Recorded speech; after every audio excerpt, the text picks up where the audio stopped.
Bueno, buenos días o buenas tardes a todos, porque bueno, estoy presentando y dando el pistoletazo de salida, la luz verde, a una sesión un tanto atípica de la 17 sesión del Seminario de Respuestas desde la Educación y Comunicación al Cambio Climático. Y bueno, como podréis ver, esto es una emisión grabada que tendréis oportunidad de ver posteriormente. Y bueno, estamos dentro de este impasse, de este momento en el que tratamos de adaptar las antiguas actividades y seminarios del Centro Nacional de Educación Ambiental para poder seguir el trabajo que hacemos, pero con los nuevos medios o los medios a nuestro alcance para poder seguir dando este servicio. Os doy la bienvenida a este seminario, a la 17 edición de este seminario, y como veréis, esta primera sesión, esta primera actividad es unos diálogos sobre los nuevos documentos y normativa sobre la emergencia climática. Y bueno, tenemos aquí un panel de expertos, de personas que han trabajado en este tipo de documentación y normativa, y que bueno, cada uno os vamos a contar en lo que estamos trabajando, y posteriormente tendremos oportunidad de charlar, de comentar y de intercambiar impresiones sobre estos nuevos documentos. No me he presentado, soy Álvaro de Torres, director del Centro Nacional de Educación Ambiental, y por mi parte, pues nada, queda inaugurado este seminario, esta sesión del seminario. Me encantaría poder daros la bienvenida en Balsaín, en el Centro Nacional. Hay un otoño espectacular y que apetece mucho pasear que da pie a pasear por el entorno, pero estamos en las que estamos.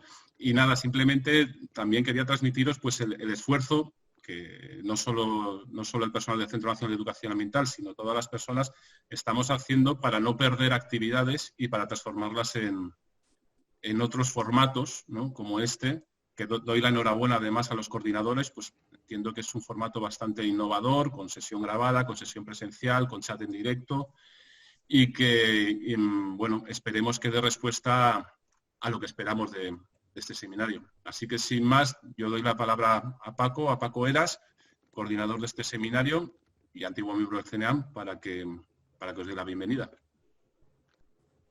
Bueno, pues buenos días a todos y a todas.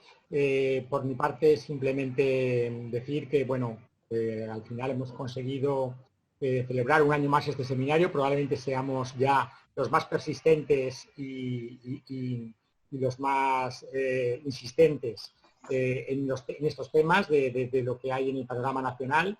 Decir que este seminario es, sobre todo, esta edición, es deudora de un montón de personas que han tomado el testigo y han tomado este impulso para poder celebrarlo en esas condiciones que son atípicas. Pues yo creo que hay que citar a Josechu, a Dani, a Sera, a Claudia, a Peri, a Conchi, en fin, un montón de personas que han decidido que no podíamos renunciar a mantener nuestra trayectoria y un año más vernos, reflexionar, intercambiar, discutir y enriquecernos mutuamente.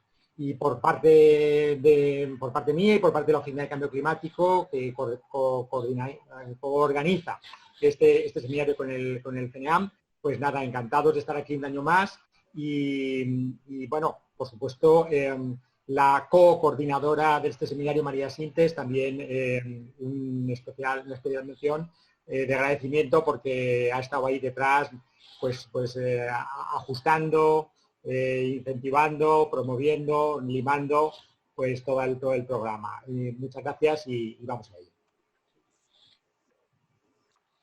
Hola, buenas. Soy Claudia Sensi, investigadora en comunicación social del cambio climático, y darles las gracias a la organización por contar conmigo para coordinar esta mesa. En esta, además, inusual edición en la que nos podemos ver las caras gracias a nuestra presencial, con esa paradoja, ¿no? Así que nada, vamos a empezar con Sera Huertas, que nos va a hablar sobre la Llei Valenciana de Canvi Climàtic i Transició Ecològica. Para quien no conozca a Sera, él es ingeniero agrícola, técnico en educación ambiental y trabaja actualmente en el Centro de Educación Ambiental de la Comunitat Valenciana, que pertenece a la Consellería de Agricultura, Desarrollo Rural, Emergencia Climática y Transición Ecológica del Gobierno valenciano. Ha formado parte del equipo coordinador de los grupos de trabajo que ha participado en la redacción del anteproyecto de Ley de Cambio Climático y Transición Ecológica. Buenas, Sera. Hola, Claudia. Bueno, en primer lugar, decir que es una satisfacción enorme, ¿no? Es una alegría, pues que las circunstancias no hayan hecho que este seminario haya tenido un parón este año tan difícil, y desde luego veros las caras es fantástico, es un empujón, ¿no? Para estos momentos tan difíciles. Y darle las gracias a los compañeros que han ayudado a que esto siga adelante, a Dani, a Josécho, a Peri y sobre todo a María. A María que gracias por estar ahí coordinándonos a todos y contestando a todos los correos, siempre con buen tono, siempre de una manera que de alguna forma nos ha permitido no arrojar la toalla. Yo reconozco que en algún momento he estado al borde de arrojarla, pero gracias a María, pues bueno, hemos seguido adelante y lo hemos conseguido sacar. Pues nada, yo estoy encantadísimo de poder contaros la experiencia que desde el Centro de Educación Ambiental de la Comunidad Valenciana, pues hemos tenido el equipo, o más concretamente Ana Pons y yo. Ana Pons, bueno, me ha pedido que sea yo la que cuente la experiencia, pero ella también es parte importante de este trabajo que hemos hecho con la Ley Valenciana de Cambio Climático y Transición Ecológica.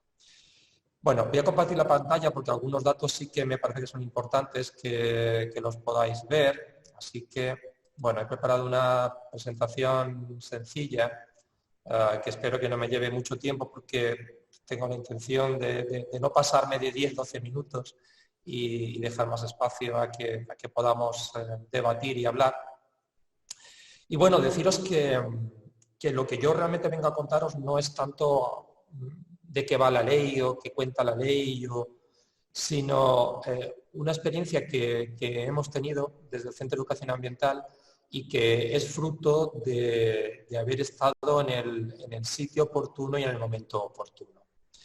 Porque normalmente lo que nos pasa a los que trabajamos en educación ambiental es que cuando se barajan estas cosas tan importantes, normalmente no se tiene en cuenta, no se piensa en la educación ambiental.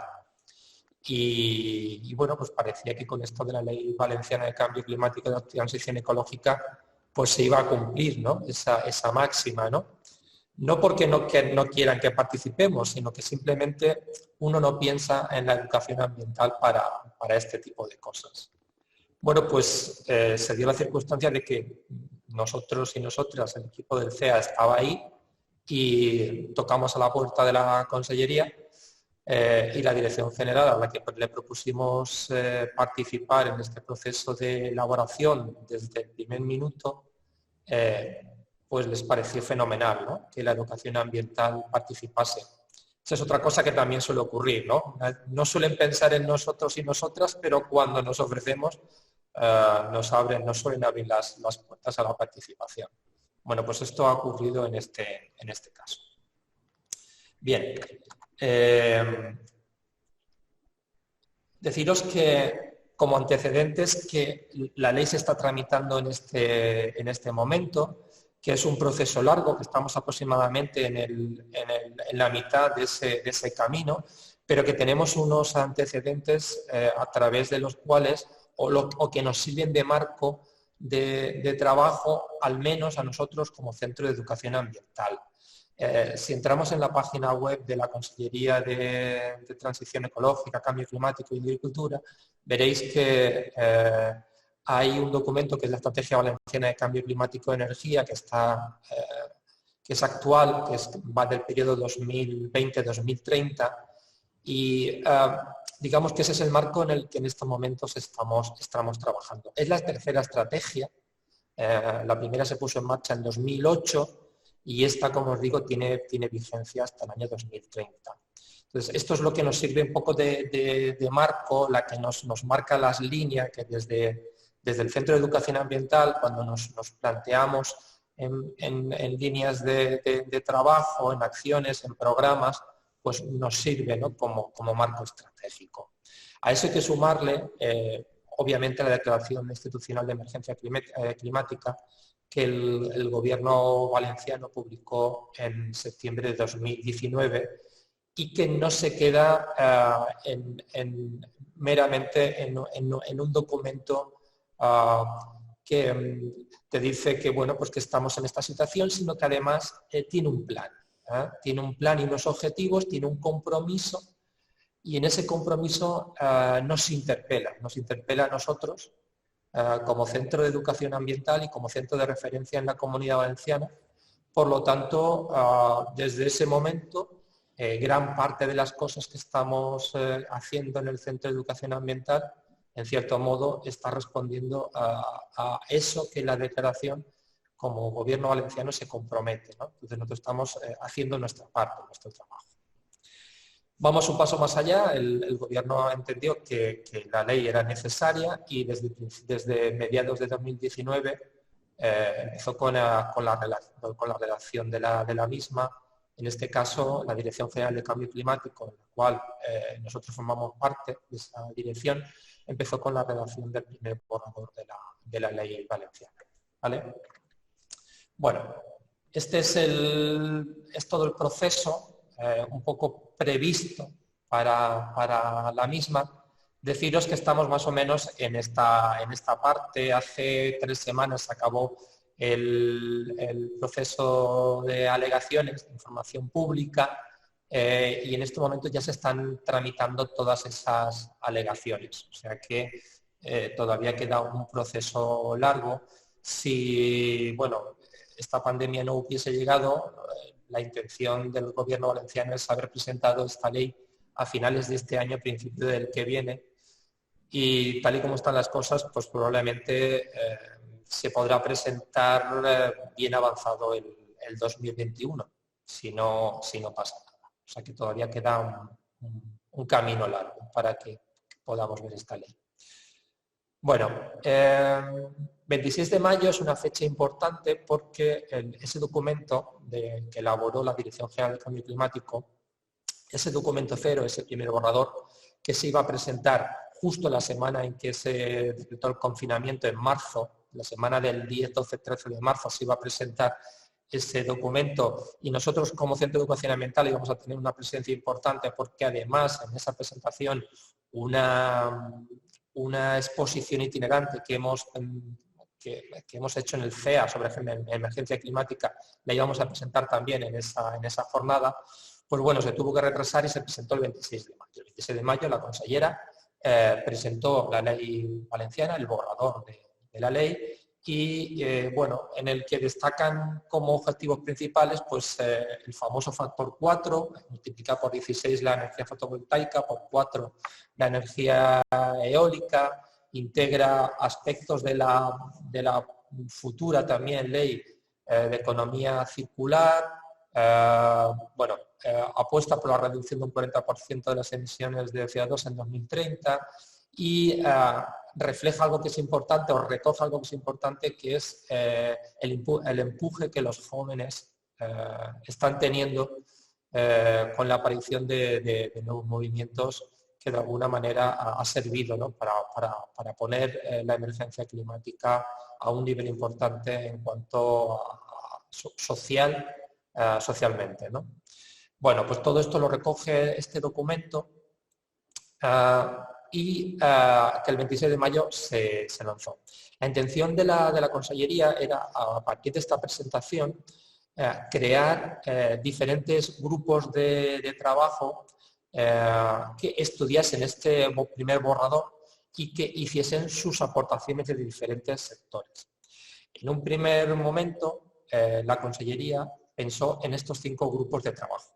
Un grupo de trabajo de energía y ciclo del carbono, sectores productivos y fiscalidad, paisaje y urbanismo, recursos naturales y movilidad.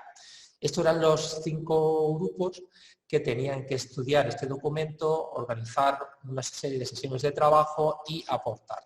a este documento cero. Desde el Centro de Educación Ambiental, Ana y yo tuvimos claro desde el primer momento que nosotros teníamos que también estar ahí, y en principio pues se nos ocurrió autoinvitarnos y participar en estos 5 grupos. En algunos pues pudimos hacer alguna aportación, pero básicamente lo que hicimos fue aprender. Básicamente aprendimos y tomamos nota y vimos un poco cuál era el sentir y el parecer de los profesionales, expertos de cada uno de estos grupos respecto al proyecto de ley, a ese primer borrador documento cero. Bueno, Ana y yo desde el CEA ya empezamos a trabajar con nuestras aportaciones a ese documento, pero una vez ya empezamos a trabajar con estas dinámicas de grupo, entendíamos que no solamente el CEA era el que tenía que aportar desde la educación ambiental a este documento, que estaría bien que fuese el sector. Y entonces le propusimos a la Dirección General crear un 6º grupo de trabajo, un grupo de educación ambiental para la sostenibilidad.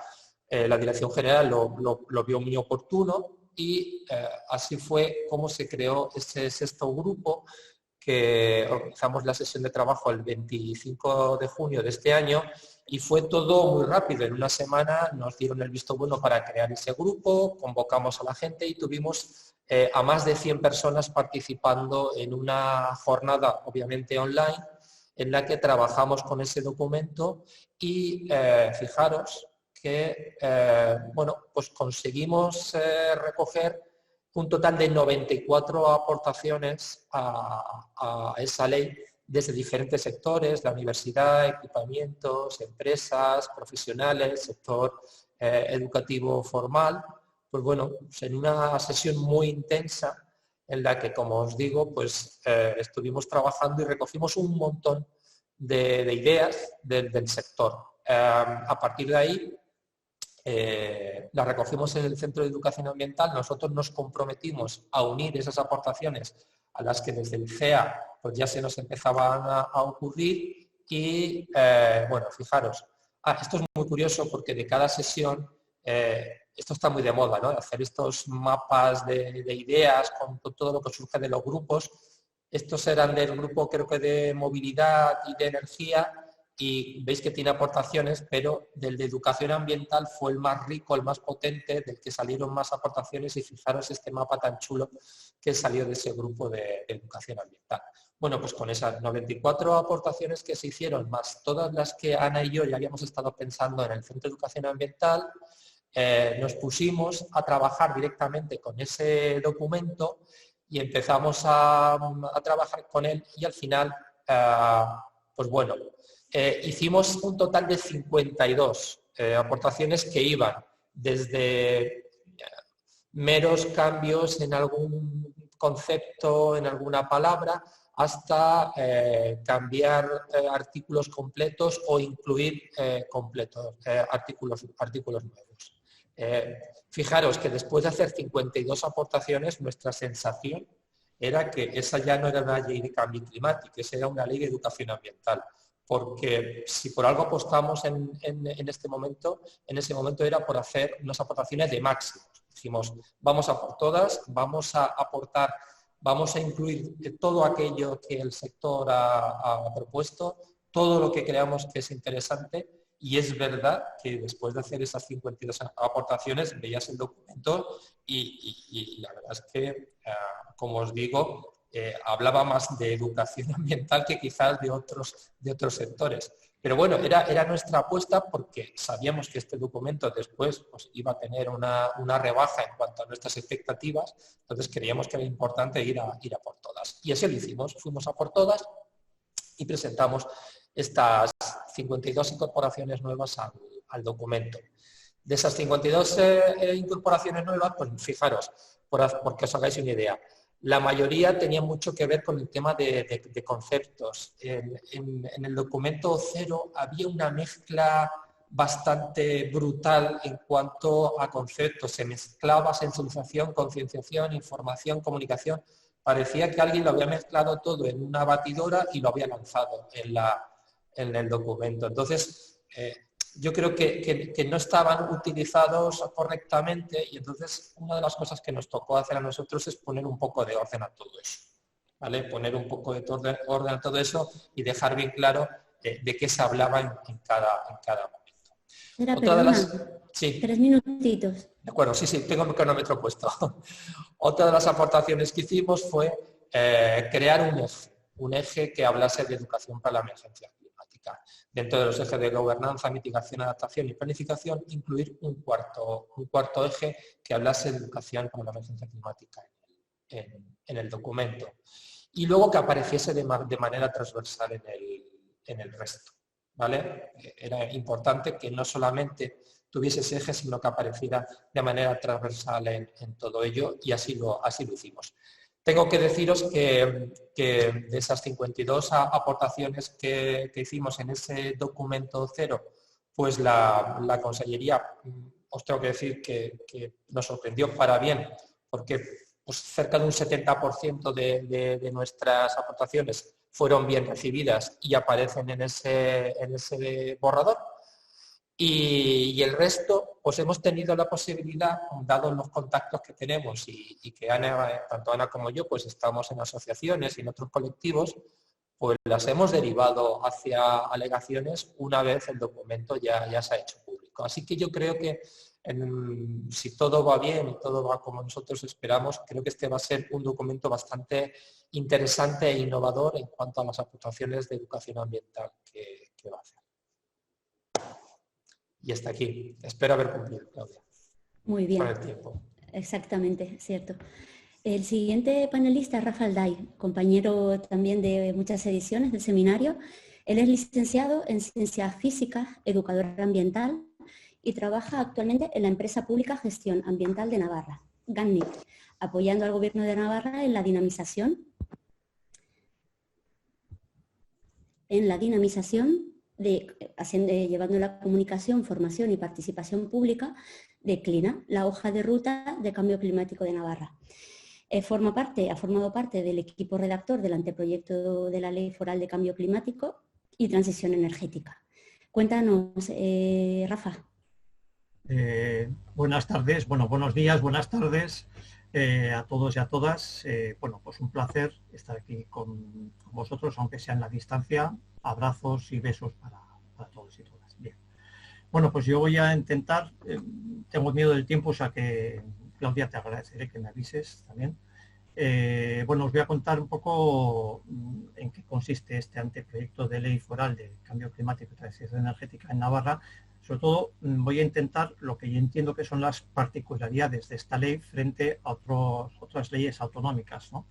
Entonces, pues bien, empezaré diciendo que, esta ley autonómica, y como otras leyes autonómicas, pues tiene algunas condicionantes. El primer condicionante ha sido el que se ha realizado en tiempo COVID, lo cual no solamente que condiciona el proceso de participación, sino que cierto miedo a la recesión económica, pues entonces condiciona las medidas que podrían ser más ambiciosas, pues porque hay miedo a lo que es la recesión económica que conlleva esta pandemia.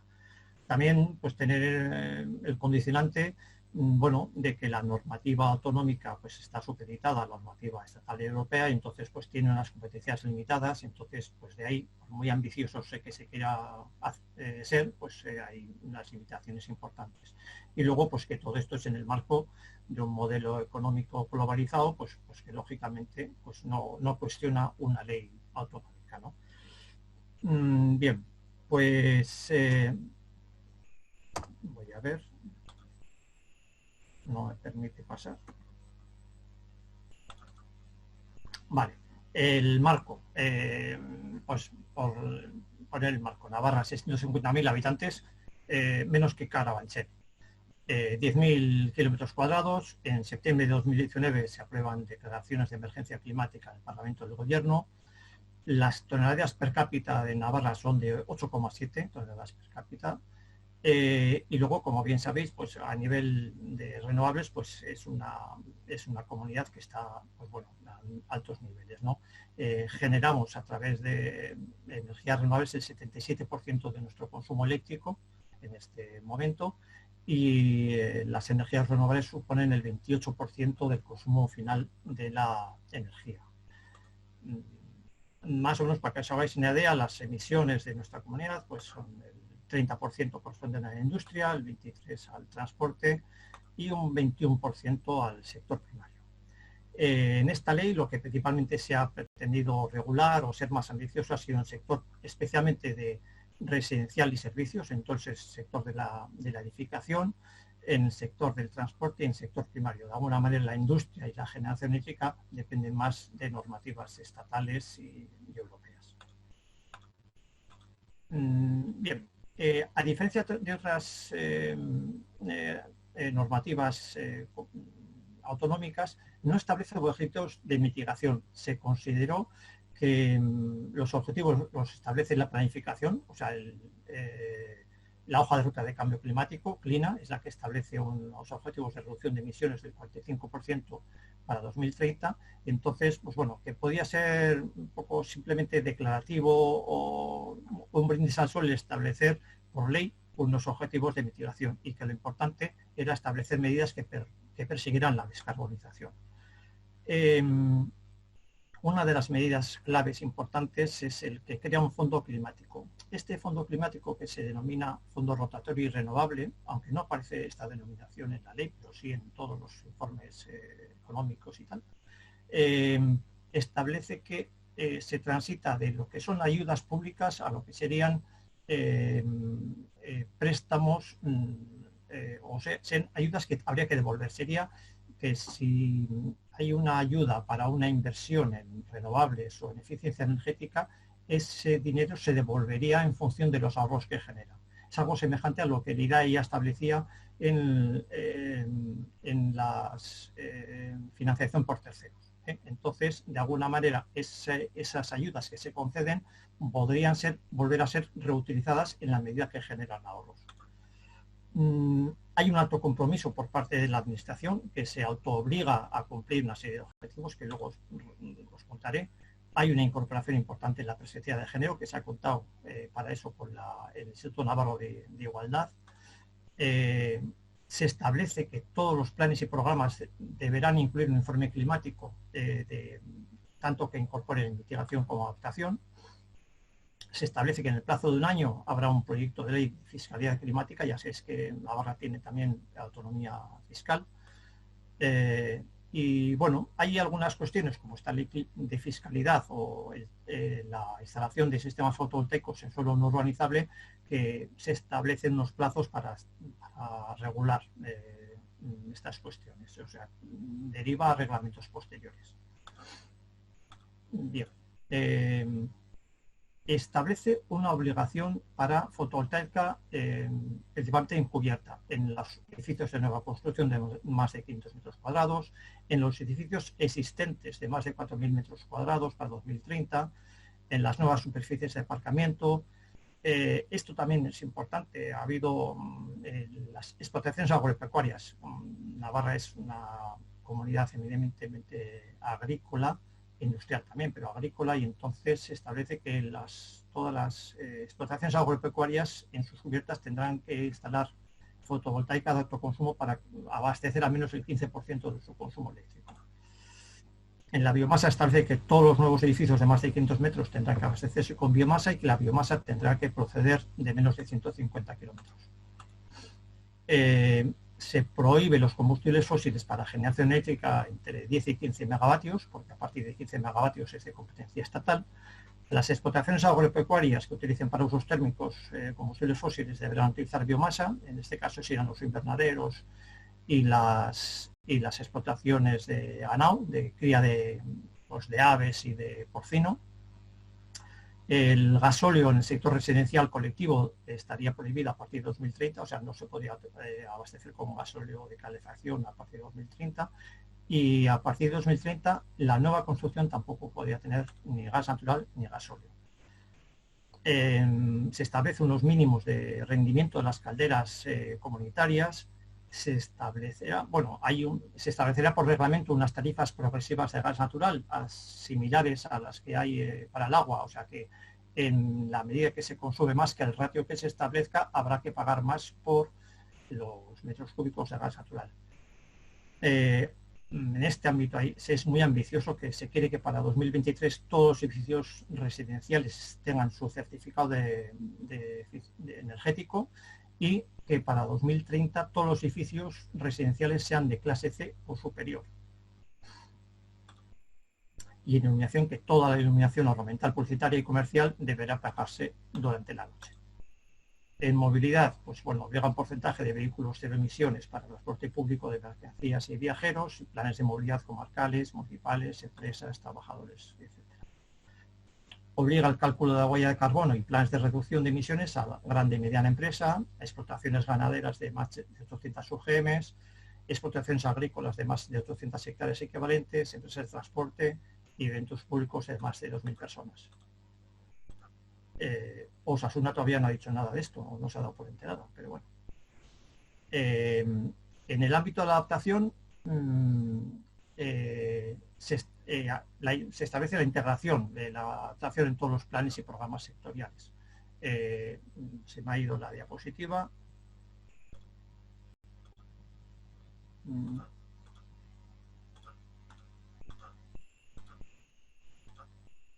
Vale. Bueno, de alguna manera lo que ponía en la diapositiva ahí era que para que esta integración de la adaptación al cambio climático en los planes sectoriales se dé, el Departamento de Medio Ambiente deberá facilitar pues escenarios climáticos y análisis de vulnerabilidad para que puedan realizar adecuadamente esa adaptación en los planes sectoriales.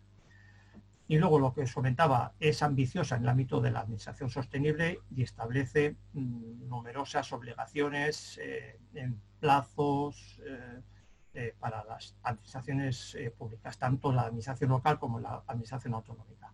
Auditorías energéticas, planes de reducción, obligación de reducción de consumos, integración de renovables, establece la figura del gestor o gestora energético, los edificios públicos que se rehabiliten deberán ser B, bueno, etcétera, etcétera. Es ambiciosa en este sentido. Igualmente, vamos a decir, paralelamente a la elaboración de la ley se ha hecho un informe económico que, bueno, establece a ver cuál es el gasto y la inversión asociada a la ejecución de la ley. Se ha hecho el cálculo y en 10 años se supone, ahí puedo ver, el gasto del Gobierno de Navarra serían 318 millones en 10 años, la inversión sería 69, el gasto del sector privado y el sector local de 30 y la inversión sería de 1.900 millones. Y lo que os comentaba del fondo rotatorio, que sería de 641 millones. Este fondo rotatorio estaría nutrido tanto por el gobierno foral como por entidades o personas privadas que quisieran invertir en este fondo. En total serían unos 3.000 millones en 10 años.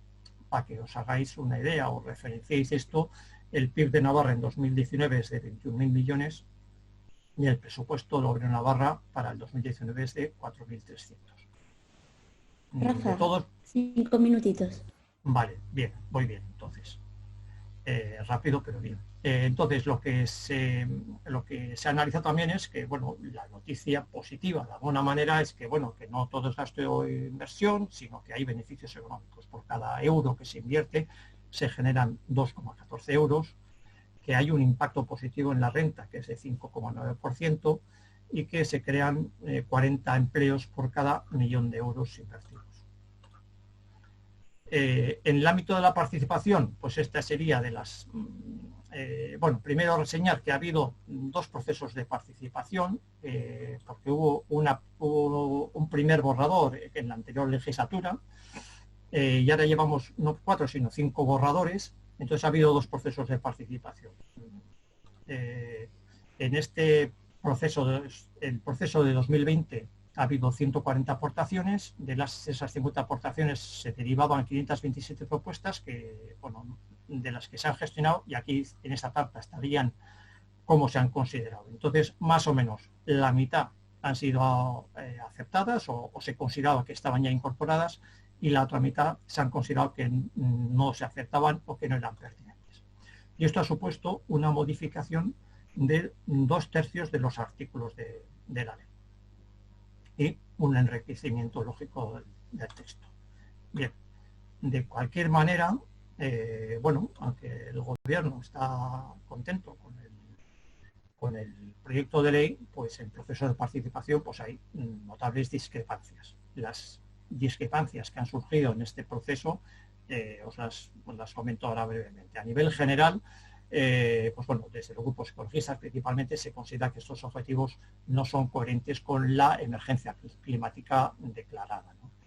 Que el proceso de participación ha establecido unos plazos muy exiguos para una ley de esta envergadura, que no se nombra lo que es el término de crecimiento y que apuesta por, de alguna manera, que es una huida hacia adelante, no es seguir con el mismo modelo, entonces, pues bueno, que no da respuesta a la emergencia. Que se crean dos entidades diferenciadas, no lo he comentado, pero crea una agencia de la energía y una oficina de cambio climático. Entonces, siendo una sola ley y una sola problemática, pues no se entiende que desde las entidades, tanto sociales, ecologistas, como también empresariales, que haya dos entidades diferenciadas. Se critica que hay una incoherencia entre las inversiones reales que se hacen en grandes obras con el espíritu de una ley que debería tender a la contención, vamos a decir, en las grandes obras. Y la educación ambiental me da un poco envidia todo lo que has comentado, Sera, pero aquí en este ámbito no hemos podido conseguir grandes cosas y hay un escaso compromiso con la educación ambiental. En concreto, las críticas más en cada sector, pues el sector primario, desde los sindicatos, se critica la excesiva obligación de cálculo de huella de carbono y instalaciones de renovables en el sector primario. En el ámbito de la movilidad, las empresas de transporte dicen que es imposible alcanzar esas cuotas porque la tecnología no permite para camiones y autobuses tener vehículos de emisiones cero, y entonces solicitan o critican que no se permitan otro tipo de tecnologías. En edificación, pues el sector está muy contento, pero dice, no creemos que haya dinero para tanta ambición. Recordar que se establecía que para 2030 todos los edificios residenciales de Navarra tendrían que ser por lo menos nivel C. Para el sector empresarial en general, dicen que la obligación de fotovoltaica encubierta es excesiva y no lo consideran oportuno. Desde el sector ecologista se critica que no se prohíba los macroparques fotovoltaicos en suelo no urbanizable. En este momento hay proyectos que están cuestionados porque de alguna manera hipoteca el territorio, ¿no? Entonces el suelo agrícola se transforma en grandes parques generadores de electricidad. En alimentación, ni tocar un poco que en los comedores públicos se obligue a reducir la huella de carbono con productos locales. Aunque hay proyectos, hay importantes proyectos que se están desarrollando, no se establece ninguna obligación en este sentido. Y tampoco se prohíben las macrogranjas. Y luego, por último, que en el ámbito de la adaptación, pues el articulado es más bien declarativo y genérico, y que en el ámbito del agua, que podía establecer algún tipo de prohibición o obligación, pues no se prohíben los nuevos regadíos, con lo cual, pues bueno, es un proceso más expansivo que de contención que debería ser. Y bueno, ya siento la rapidez, pero bueno, el tiempo es el que es, así que mil gracias y esto es lo que os quería contar. Muy bien, Rafa, gracias por adaptarte al tiempo. A continuación tenemos, ya lo conocíamos al principio, el actual director del Centro Nacional de Educación Ambiental, Álvaro Torres, que nos va a hablar del Plan de Acción de Educación Ambiental para la Sostenibilidad. Álvaro es licenciado en Biología por la Universidad de Salamanca, diplomado en Ecología y Medio Ambiente, y pertenece al Cuerpo de Técnicos Facultativos Superiores de Organismos Autónomos del Ministerio de Medio Ambiente. Hasta el 2018 ha trabajado en la Secretaría del Comité Español de Programas Hombre y Biosfera de la UNESCO. Álvaro, cuéntanos.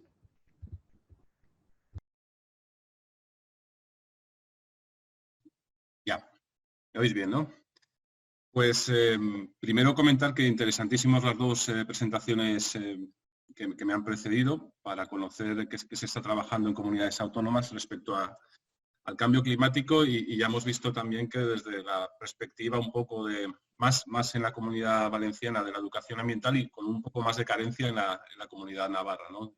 En torno a la educación ambiental, incluida como componente de desarrollo de políticas de cambio climático. Bueno, yo quería comentaros de manera muy breve el trabajo que estamos realizando en el CNEAM, conjuntamente con la Fundación Biodiversidad, también con la Oficina Española de Cambio Climático y con otras unidades del Ministerio, en relación al plan de educación ambiental para la sostenibilidad, el plan de acción de educación ambiental para la sostenibilidad. Bueno, como antecedentes, yo creo que todos lo conocéis, ¿no? El antecedente de todo esto viene del año 99, cuando se publica el Libro Blanco de la Educación Ambiental, pero en este momento lo que este documento, ¿no? que marca unas directrices y unas propuestas muy bien definidas y además muy participadas, en un momento en el que el tema de la participación no estaba instaurado como está ahora, pues que quedan ahí y nos damos cuenta que en un periodo de 20 años no ha habido ninguna revisión o ninguna nueva propuesta, nueva línea, por lo menos en cuanto a documentos o directrices de la Administración General del Estado, ¿no? En el año 2019, la Red Española de Desarrollo Sostenible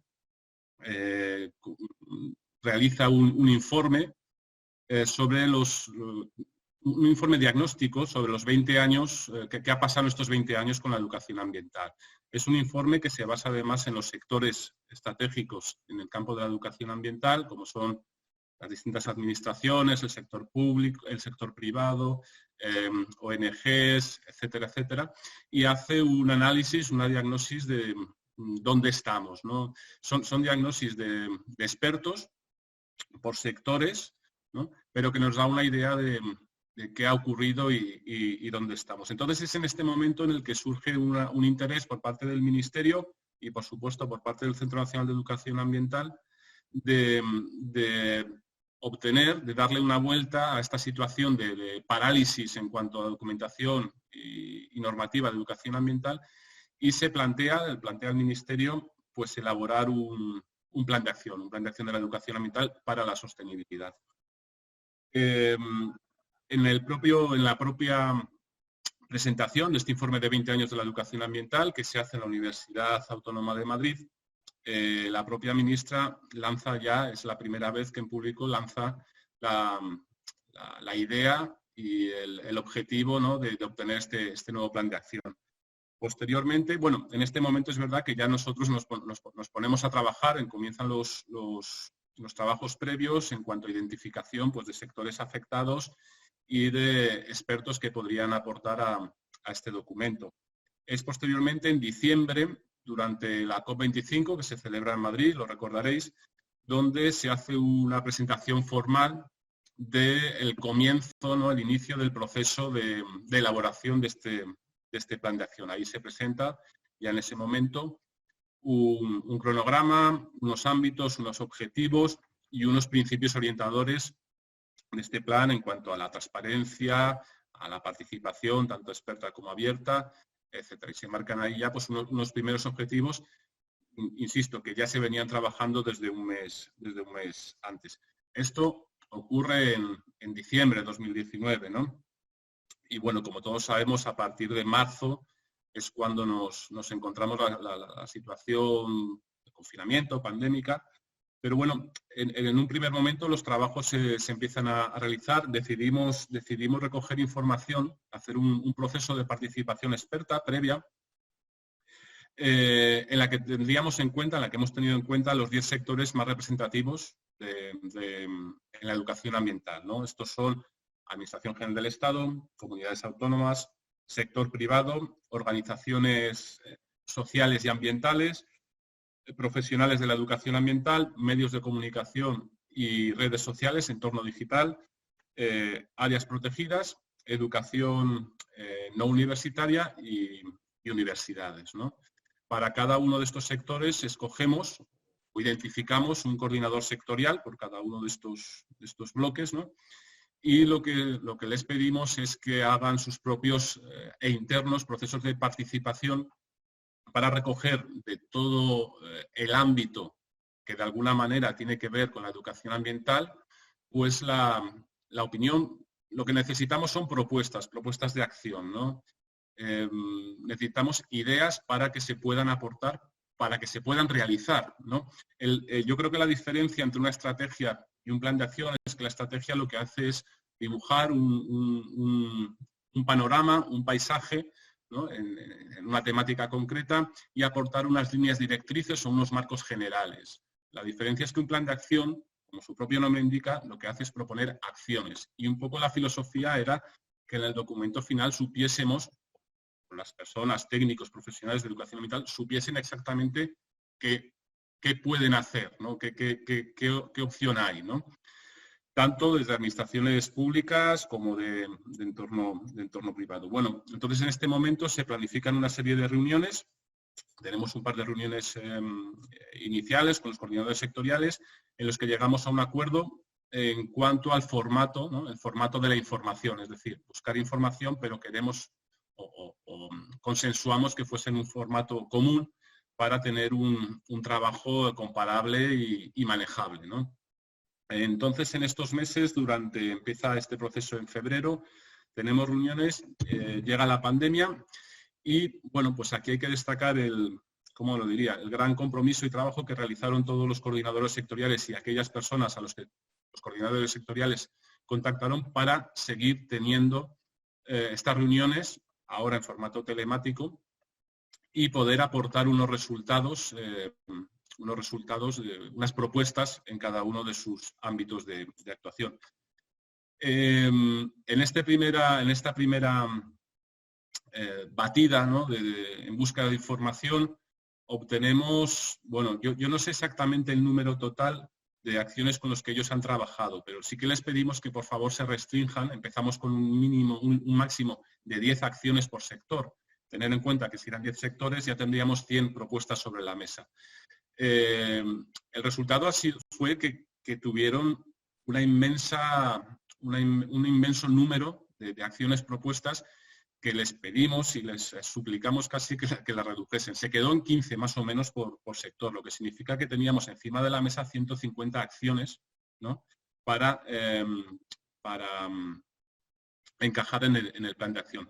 A todo esto, el Centro Nacional de Educación Ambiental, el equipo del plan, pues teníamos un poco la labor de relatoría, es decir, de explicar cómo había sido el proceso y de dar un formato comprensible y uniforme a estas acciones. Todo esto se estuvo llevando a cabo en coordinación directa con las personas de cada sector y, bueno, al final lo que obtuvimos es un documento de bases, un documento de participación experta en la que incluimos, yo creo que eran 150 o 149 acciones provenientes de cada uno de estos sectores. Nosotros entendemos que en este punto lo que teníamos es la materia prima, es decir, una materia prima de alta calidad, una información de alta calidad, unas propuestas realmente muy bien apuntadas de todos los expertos que se nos pusieron a tiro. El número de personas que han participado en este proceso, que da como resultado el documento de aportación experta, roza las 300 personas, ¿no? Y yo creo que además 300 personas, pues, de las que más saben de educación ambiental en España, con diversas procedencias, ¿no?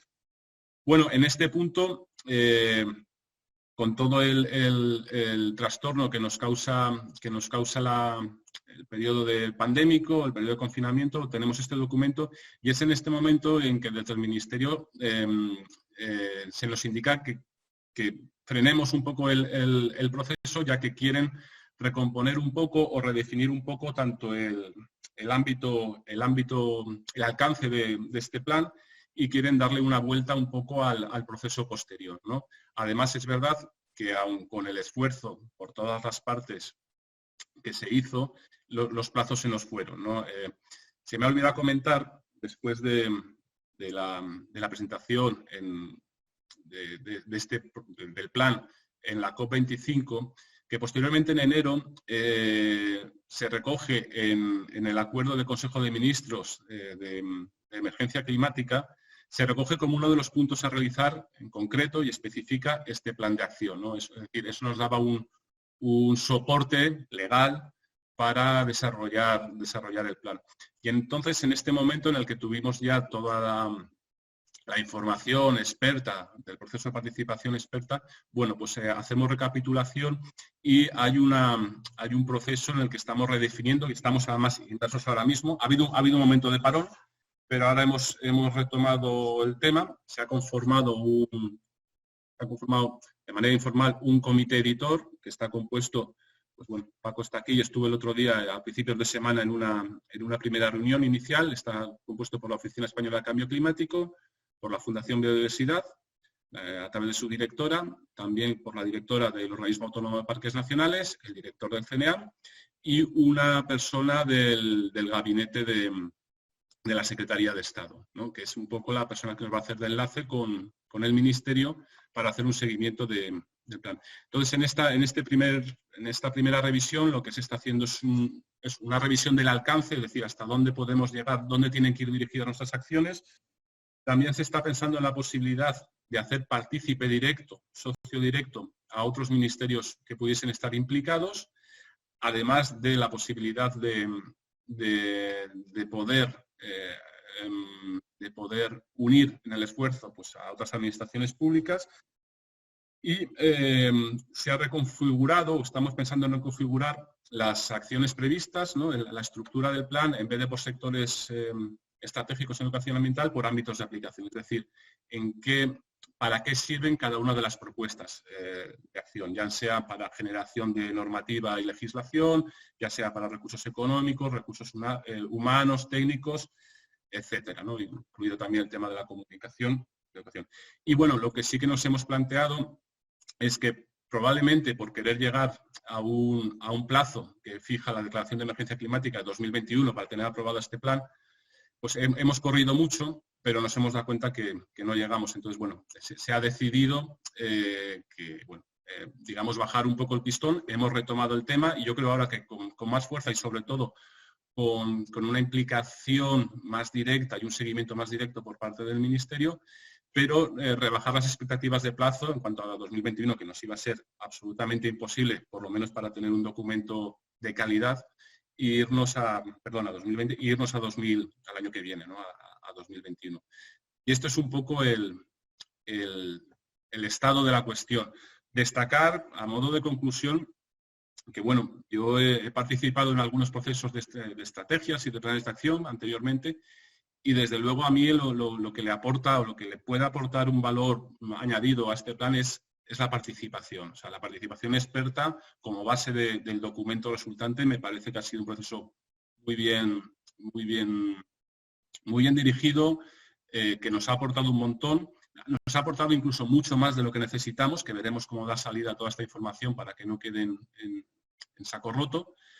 Y que además luego, una vez que tengamos definidas de manera muy concreta tanto alcance como ámbitos de aplicación, una estructura del plan, pues tendrá además un proceso añadido de participación abierta. Es decir, entiendo que va a ser un plan, que será un plan en el que la participación es absolutamente clave, ¿no? Luego veremos de todo este proceso participativo cuáles de todas esas propuestas pueden llegar a consolidarse en el plan, lo cual depende además de las administraciones que estén implicadas en el proceso y de la última, digamos, aprobación, ¿no? ¿Qué naturaleza tenga la aprobación de este plan, que también estamos barajando varias opciones.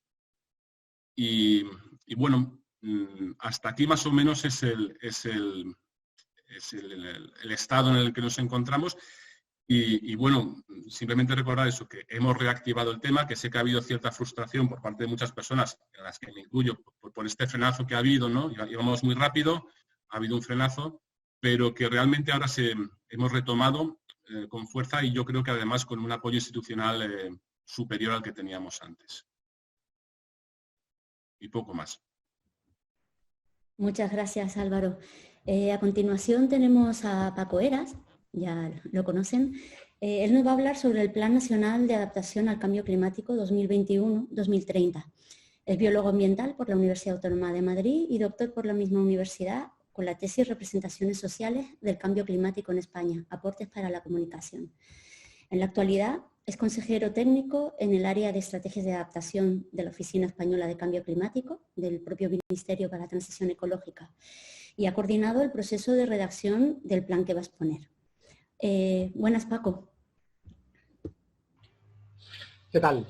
Hola de nuevo. Bueno, quizá la primera diferencia que hay entre estas interesantísimas experiencias que estamos conociendo hoy y la que yo os voy a presentar es que yo estoy ya hablando de un plan que está aprobado, que ha sido aprobado, de hecho, el pasado 22 de septiembre en Consejo de Ministros. Por tanto, pues el destilado en forma de texto definitivo del plan pues ya está disponible para que cualquiera pueda ver en qué ha quedado la experiencia. Bueno, para quienes no estéis muy familiarizados con la planificación y la adaptación al cambio climático, decir, citando al propio plan, que el Plan Nacional de Adaptación tiene como objetivo general promover la acción coordinada y coherente frente a los efectos del cambio climático en España, con el fin de evitar o reducir los daños presentes y futuros derivados del cambio climático y construir una economía y una sociedad más resilientes. Esta es un poco la declaración de intenciones básicas. Por tanto, es un plan que en cuanto a su alcance tiene una amplitud enorme, y esta es, por un lado, parte del reto que hemos tenido y también parte del, bueno, pues de lo interesante, de lo apasionante que ha sido el trabajo. De hecho, a mí me gustaría empezar diciendo que para mí este nuevo plan de adaptación ha sido un privilegio, en el sentido de que la experiencia de participar en primera línea en el proceso de creación de un plan desde su inicio hasta su aprobación, pues yo lo he vivido como un regalo profesional. Realmente nunca pensé que tuviera esta experiencia de primera mano y ha sido una experiencia en la que he aprendido mucho y en la que también he sufrido, claro está, ¿no? Y en la que he tenido, bueno, pues muchos deadlines de estos, muchos momentos en los que había que entregar un borrador, que había que tal, que nos han hecho tenernos bueno, pues unos momentos de muchísima sobrecarga, de mucha tensión, de mucho intentar llegar, en fin, como ya pues, todos los que hemos trabajado en estos temas pues sabemos, ¿no?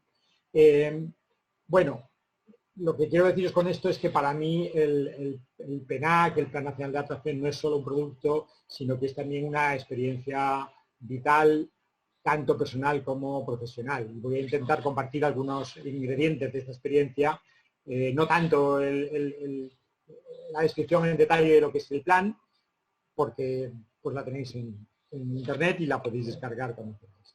A mí me gustaría resaltar algunos elementos que me parecen que han sido, bueno, pues claves, ¿no? Por un lado, el tema de la transversalidad sería el primero, ¿no? Bueno, este era un primer gran reto que teníamos, claro, el conseguir ajustar todos los sectores que tienen que ver con la gestión pública y al nuevo clima que está viniendo, que ya está aquí, ¿no? Pues es un tema que tiene una amplitud enorme, ¿no? Y entonces, al final, hemos reconocido desde el primer momento en que estas soluciones adaptativas que queremos promover no están en nuestras manos. Nosotros, como Oficina Española de Cambio Climático, no somos los que vamos a aplicar la inmensa mayoría de las medidas, sino que de alguna manera las soluciones adaptativas están en la mano de un conjunto amplísimo de sectores públicos y privados y de diversos niveles también territoriales. Es decir, la adaptación tiene que operar a nivel de la Administración General del Estado, pero tiene que operar a nivel de las comunidades autónomas, a nivel de los municipios, a nivel de las empresas, a nivel de los colectivos sociales, etc. Por tanto, quizá el primer gran reto de un plan de este tipo es la transversalidad.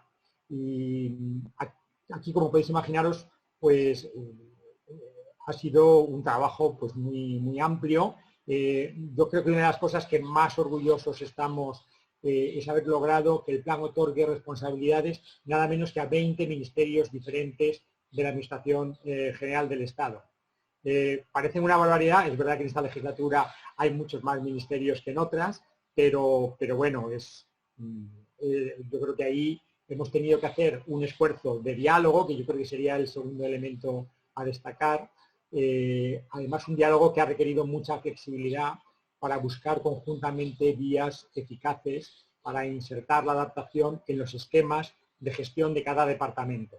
Una de las cosas que yo creo que ha sido un acierto del enfoque es no tratar de imponer a los departamentos formas de hacer las cosas, sino tratar de adaptar la adaptación a sus esquemas de gobernanza.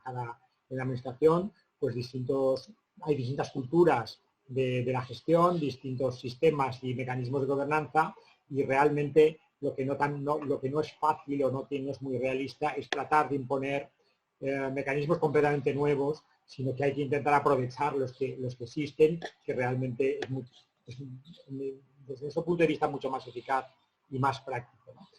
Obviamente este ejercicio ha sido posible porque, y en él ha sido esencial el apoyo político. Es decir, los equipos técnicos que hemos trabajado en el desarrollo de la definición del plan, pues hemos tenido este respaldo que para nosotros ha sido crucial y que en ciertos momentos se ha concretado en eventos clave, pues por ejemplo reuniones a nivel de directores generales, en el arranque del plan y en momentos clave de su aprobación, que nos han facilitado mucho pues la incorporación de esa transversalización al plan. Ya entrando en el proceso, un poquito por encima, decir que entre los elementos que han sido para nosotros esenciales ha sido empezar haciendo una evaluación en profundidad de las políticas de adaptación al cambio climático que hasta ahora se habían construido. Es decir, el proceso nosotros lo iniciamos en febrero del 2018 con la constitución de un grupo asesor de expertos en el que había representadas pues, personas de ámbitos muy diversos, de la administración autonómica, de la Administración General del Estado, también las instituciones europeas, de las organizaciones no gubernamentales y de las empresas, que nos ha asesorado como un equipo asesor experto en la evaluación de las políticas públicas que hasta ahora se venían haciendo en materia de adaptación. Y entonces, este ejercicio de adaptación ha tenido varios elementos clave de evaluación, entre ellos el análisis de un amplio conjunto de documentos, incluyendo compromisos, recomendaciones internacionales, conclusiones de grupos de trabajo, conclusiones de seminarios, etcétera. Es decir, ha habido un esfuerzo de análisis documental, ha habido una recogida de opiniones, valoraciones y sugerencias de las personas que desarrollan su actividad profesional en el campo de la adaptación en España, a través de una encuesta que completaron más de 300 personas y una serie de entrevistas en profundidad. Y luego ha habido un trabajo de análisis del nivel de cumplimiento de las acciones que se preveían en el plan anterior y en sus sucesivos programas de trabajo. Este análisis nos ha llevado a revisar nada menos que unas 400 acciones que se habían ido proponiendo y desarrollando en el periodo de ejecución del primer Plan Nacional de Adaptación. Bueno, como resultado de este ejercicio, pues ya en finales de verano, principios de otoño del 2019, pues publicamos un informe de evaluación, un amplio informe de evaluación de lo que hasta ahora había sido la política en materia de adaptación al cambio climático, un informe que incluía además 38 recomendaciones concretas que han servido como elementos definitorios, estructuradores, de contenidos de lo que iba a ser el nuevo plan que iniciamos, de hecho, pues eso, su proceso de redacción a partir de este otoño del 2019. Bueno, decir que por tanto yo concedo muchísimo valor a este ejercicio de evaluación que, bueno, se ha hecho con casi es lo que más tiempo nos ha llevado. Realmente hemos estado 1 año y medio prácticamente en este proceso de evaluación del plan anterior para ver qué cosas habían funcionado, qué cosas podían ser lagunas en el conocimiento, lagunas en la aplicación, nuevos retos planteados por instituciones, por personas, etc., ¿no? Bueno, pues a partir de aquí empezó el trabajo. También empezó, como habéis planteado en otros casos, con un proceso participativo para intentar recoger pues aportaciones a través de una serie de mecanismos, pues talleres multisectoriales, seminarios específicos, consultas online, etcétera, ¿no? Y a partir de ahí pues empezamos el proceso de redacción del plan.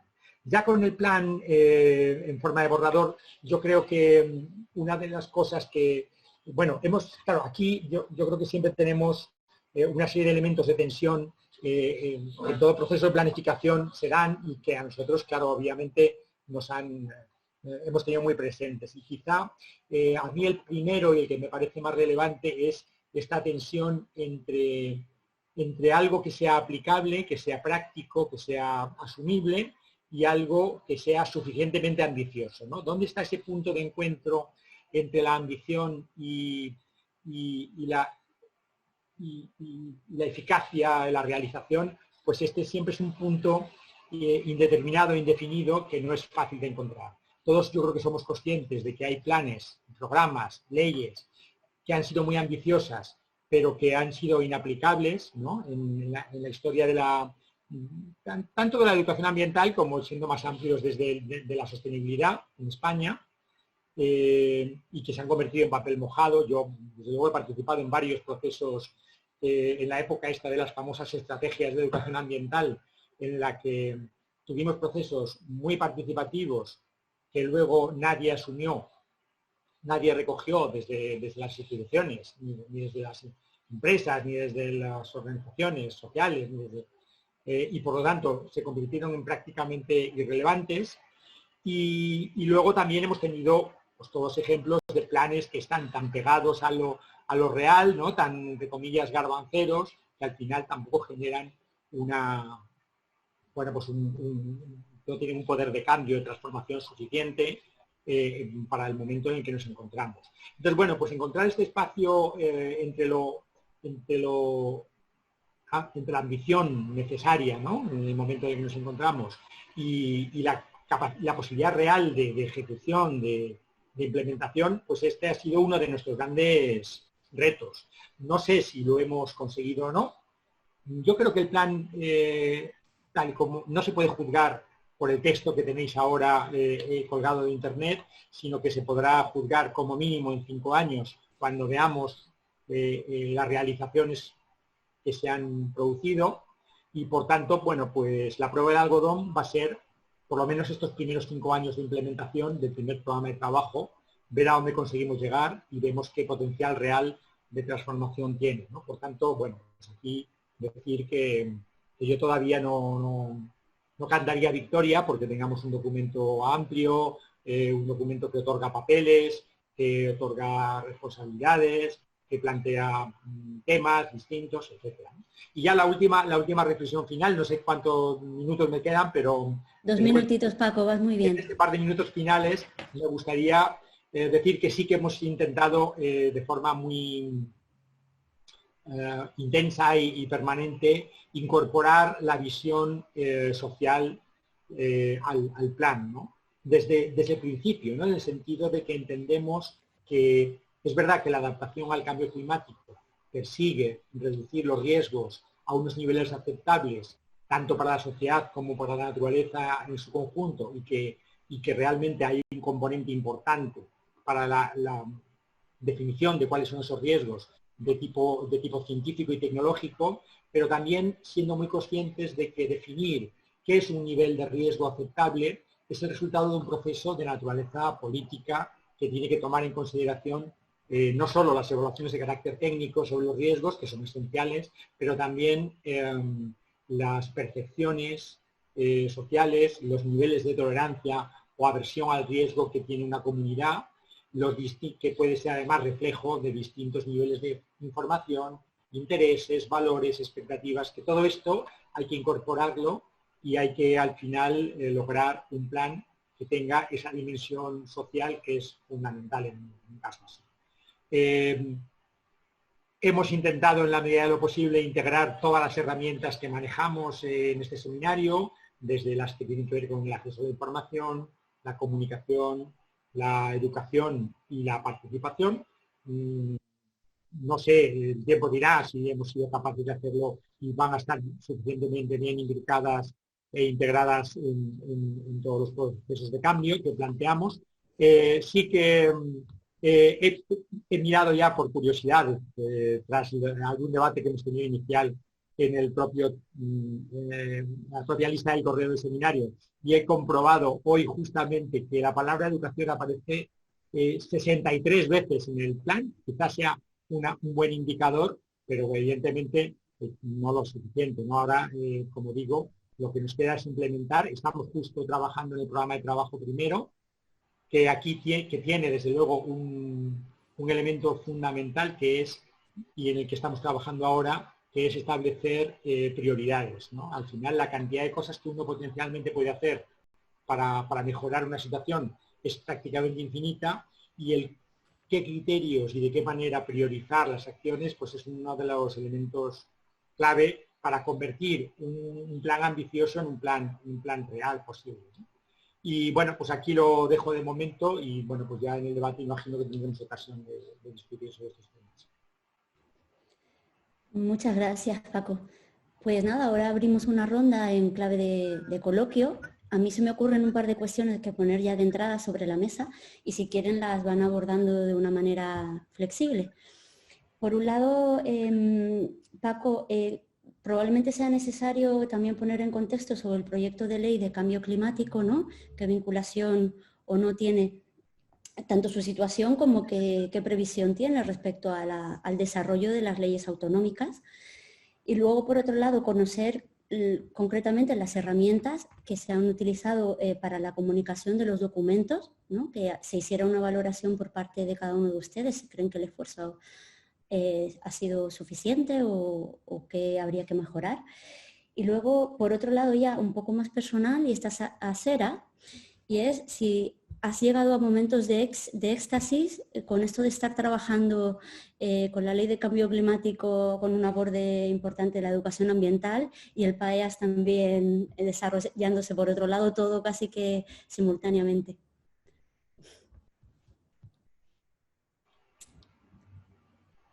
Parece que empezamos por el momento de éxtasis.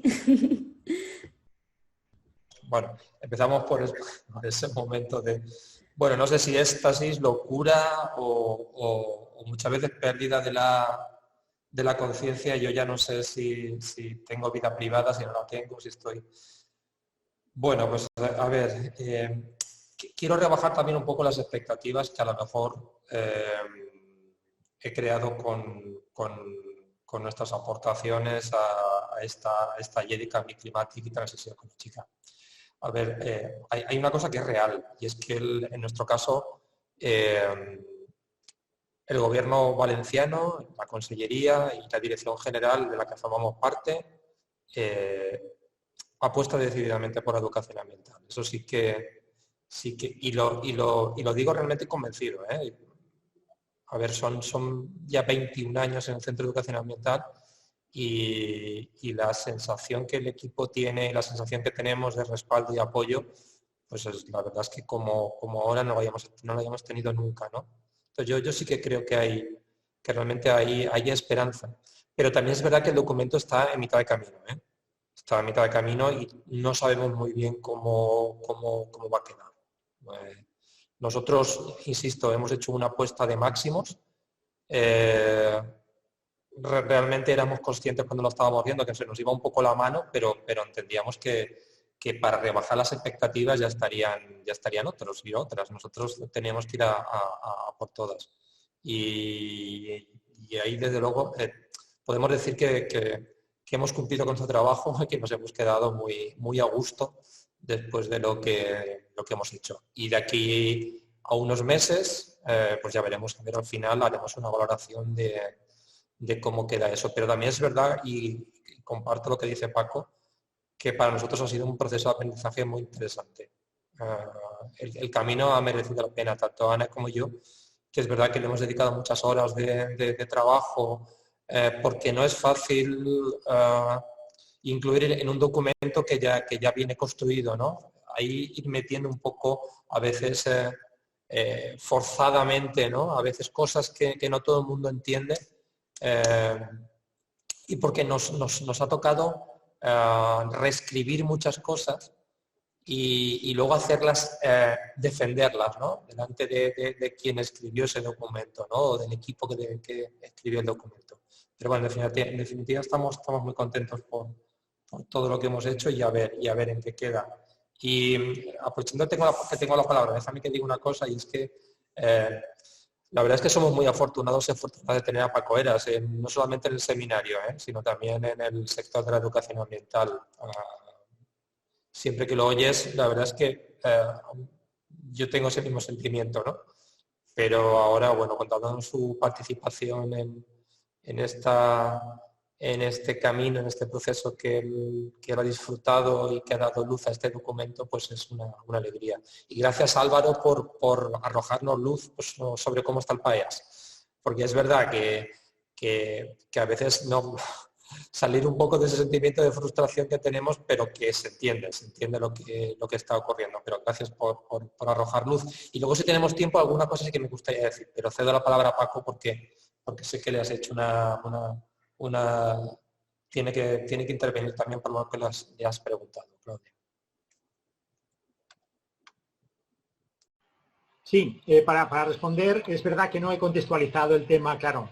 El Plan Nacional de Adaptación forma parte de un paquete más amplio de instrumentos de planificación y normativos en relación con el cambio climático que se están configurando en estos últimos años, ¿no? Y del que forman parte, por supuesto, el proyecto de ley de cambio climático, pero también el Plan Nacional Integrado de Energía y Clima, que digamos que aborda más los temas de mitigación. El Plan Nacional de Adaptación, obviamente, los temas de adaptación, pero también, por ejemplo, hay otro paquete que tiene que ver con los temas de transición justa, que también es muy relevante, ¿no? Y que está en proceso también de aprobación.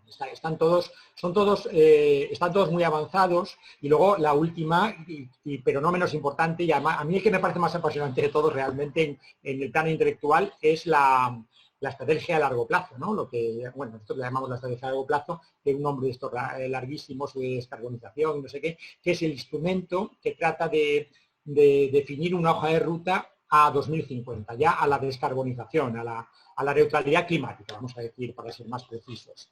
Y que es un ejercicio inédito absolutamente, ¿no? El planificar, el tratar de intuir cuál puede ser la ruta que nos lleve desde el lugar que estamos hasta un escenario de total neutralidad climática.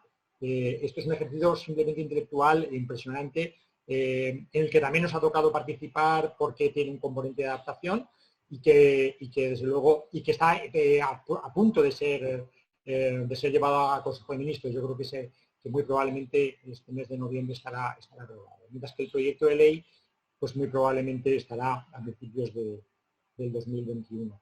Pero sí decir que, claro, el proyecto, la Ley de Cambio Climático y Transición Energética, en la medida que da una serie de marco general, pues va a influir va a crear una serie de oportunidades nuevas para el trabajo en distintos ámbitos, como el que estáis trabajando Rafa y Sera, que es el ámbito autonómico. También un comentario, aunque sea muy de pasada, de cómo en cierto modo, la capacidad que tenga un instrumento normativo o un instrumento de planificación para generar cambios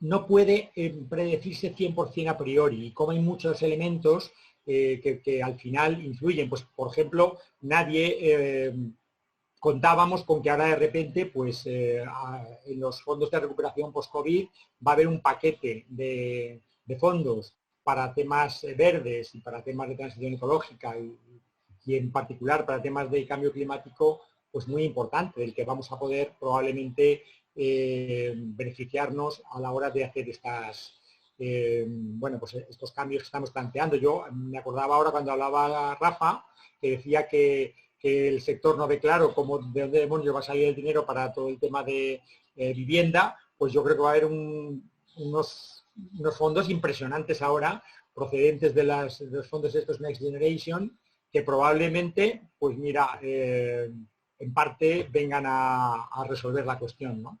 Pero bueno, también es verdad que vivimos en un mundo que incierto, en cierto modo, ¿no? Y que hay muchas...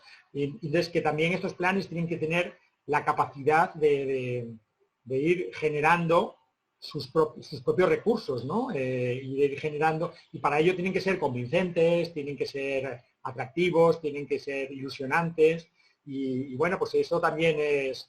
O sea, que el plan en sí no puede ser nunca una especie de matriz cerrada con cifras, con números, con tal, sino que mucho su devenir depende también de un empeño que hay que poner en su aplicación, ¿no? Que es, y aprovechar las circunstancias, las oportunidades que surgen, ¿no? Bueno, pues esto, bueno, quizás sea lo contrario a lo que se supone que es un plan, que es un ejercicio de intentar cuadricular, definir la realidad, pero yo creo que, bueno, para esto los anglosajones, que son siempre mucho más listos que nosotros colocando denominaciones, hablan de los rolling up programs y plans, que son al final planes que se redefinen y se reorientan de forma casi continua para acabar aprovechando las oportunidades y las circunstancias que surgen, ¿no? Y un poco nosotros vamos a intentar ir por esa vía.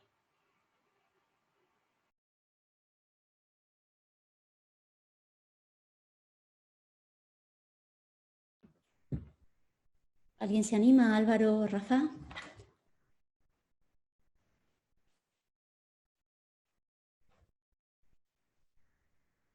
Bueno, yo simplemente, ¿no? Por tirar un poco del hilo de lo que estaba comentando Paco, la verdad es que precisamente un poco, yo creo que ha dado en los dos puntos para mí clave o para mí más complicados de lo que es el desarrollo de un plan o lo que es la elaboración de un plan. Primero es esa dicotomía entre acciones ambiciosas y acciones realizables, ¿no? Es verdad que nunca se encuentra el punto medio, ¿no? Porque cuando decías era también decir, bueno, hemos ido a más, ¿no? Hemos ido a acciones a mayores, ¿no? Y yo también soy más de esa idea, ¿no? Porque como también ha dicho, luego ya te recortarán por otra parte. Pero es verdad que encontrar ese equilibrio entre lo que te gustaría o lo que tú crees mejor, ¿no? Incluso como técnico, ¿no? Y lo que crees que realmente es realizable como funcionario es un punto clave, ¿no? Y luego también me ha gustado mucho el comentario sobre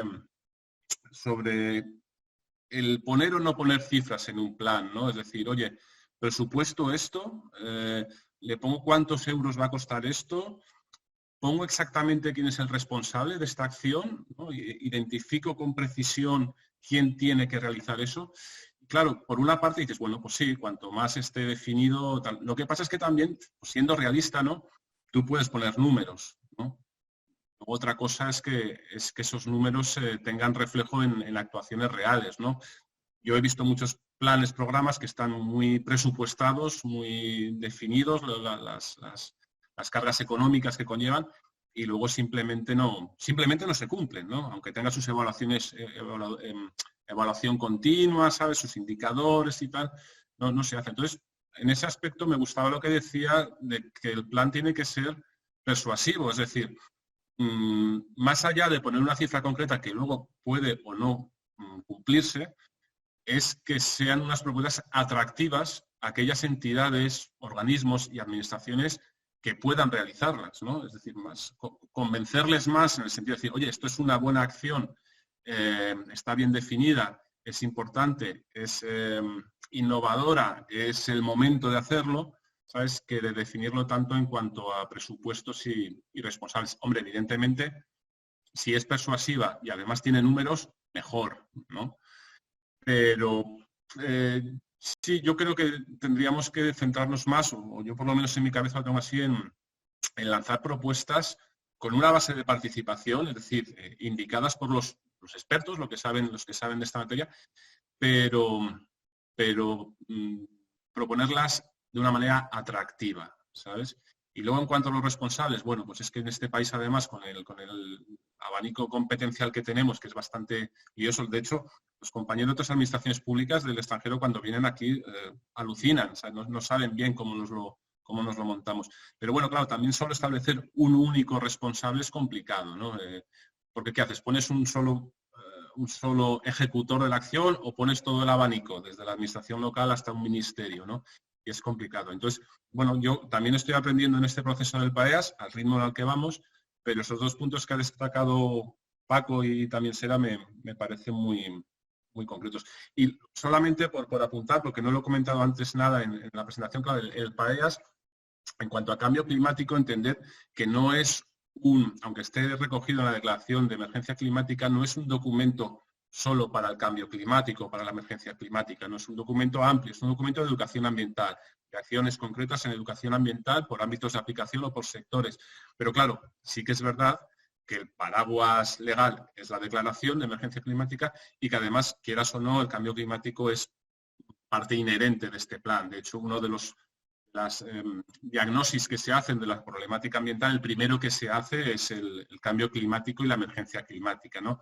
Y luego sí que hemos notado que en las propuestas que nos han realizado los expertos, algunas sí que llevan temas concretos de cambio climático, pero otras que no nombran el cambio climático siempre son aplicables de alguna manera al cambio climático. Por ejemplo, pues si tú propones la creación de un comité nacional de educación ambiental, interministerial, evidentemente en ese comité de educación ambiental se tratarán temas de cambio climático, ¿no? Pero que el PAEAS no es un documento de educación ambiental para el cambio climático, que también, pero es un documento más amplio.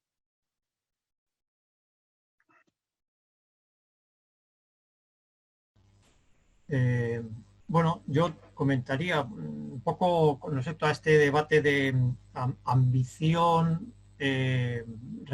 posibilidad de que las acciones se lleven a cabo, resaltar la importancia de la participación, de todo el proceso previo de participación y de consulta. O sea, de alguna manera, si tú no tienes interlocución en tu ambición, al final esa ambición queda vacía. Entonces, al menos en todo el proceso de participación de la redacción de la ley, el proceso de participación, o sea, en la medida que hay interlocución, las cosas son realizables. Si no hay interlocución o esa interlocución poco esmerada o simplemente formal, al final eso, aunque no sea ambicioso, tampoco tiene potencialidad de ponerse en marcha, ¿no? Entonces, lo vital, lo importante de procesos de comunicación y de participación que sean potentes, con herramientas claras y rigurosas, y un esfuerzo especial en implicar a todos los agentes,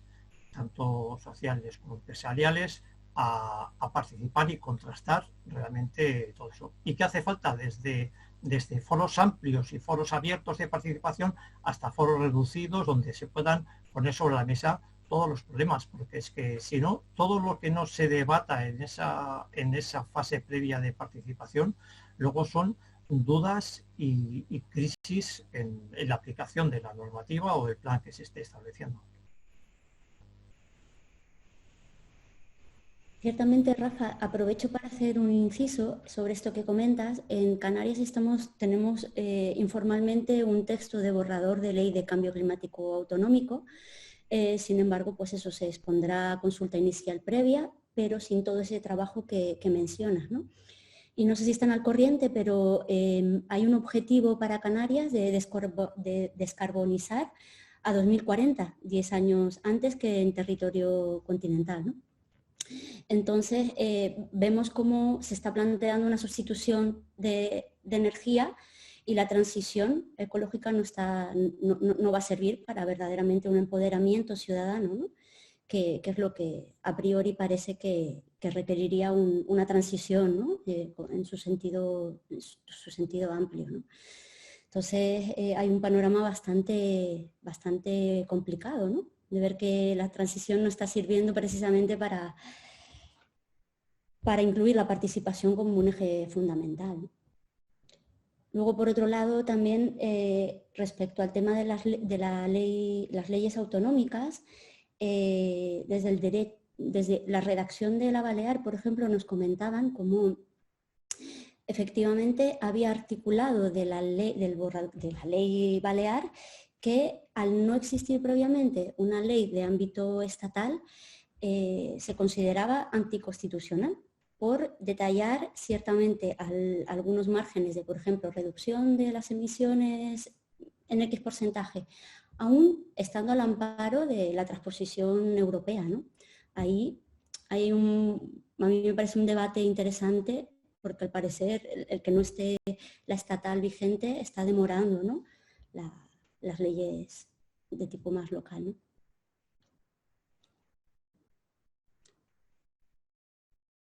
Yo, Claudia, bueno, no, sí, perdón. No, yo sé que, por ejemplo, en Navarra, con la ley de residuos y su fiscalidad, hubo problemas porque el Estado alegó que no se podía establecer periodos de eliminación de plásticos de un solo uso previos al Estado. Entonces, era absurdo un poco, que tienes que ser el primero, no se puede regular. Lo que sí que es cierto es que, por ejemplo, en el equipo reactor hubo la duda de si lanzarse o no hacer una legislación autonómica, porque luego es complejo. Si tú regulas de una manera y luego hay una ley estatal que es de mayor ámbito competencial y que regula de forma diferente, con criterios diferentes, es un follón el armonizar ambas legislaciones. Entonces, la estructura lógica o el cronograma lógico sería que hubiera una ley estatal y que luego la ley autonómica desarrollara los aspectos en los que tiene competencia y que puede ser más ambiciosa, pero que utilizara los mismos criterios y los mismos parámetros. Porque si no, yo recuerdo que al menos aquí hubo, Pamplona en su día hizo una ordenanza solar en la cual reguló la obligatoriedad del establecimiento de la solar térmica en la edificación, y que fue previo a la aprobación del Código Técnico de la Edificación. Y entonces fue un follón, los constructores no sabían tal. Entonces, pues sí que es deseable, pero por otro lado, pues bueno, pues por razones políticas y por razones de conveniencia, pues dice, oye, nos lanzamos, porque es que no vamos a esperar a que el Estado lance su... Entonces, es un problema que puede suponer, al margen de las alegaciones que pueda establecer el Estado, pues porque te diga que no puedes legislar o no puedes establecer plazos anteriores a lo que establezca la ley estatal, ¿no? Sí, a mí me gustaría destacar una cosa que es interesante, ¿no?, para el ámbito de trabajo que tenemos en este seminario, y es que esta nueva hornada de normas, las que aquí estamos presentando, pero muchas otras que se están construyendo o que están recién aprobadas, abre unas posibilidades para el campo de la educación y la comunicación ambiental absolutamente inédito.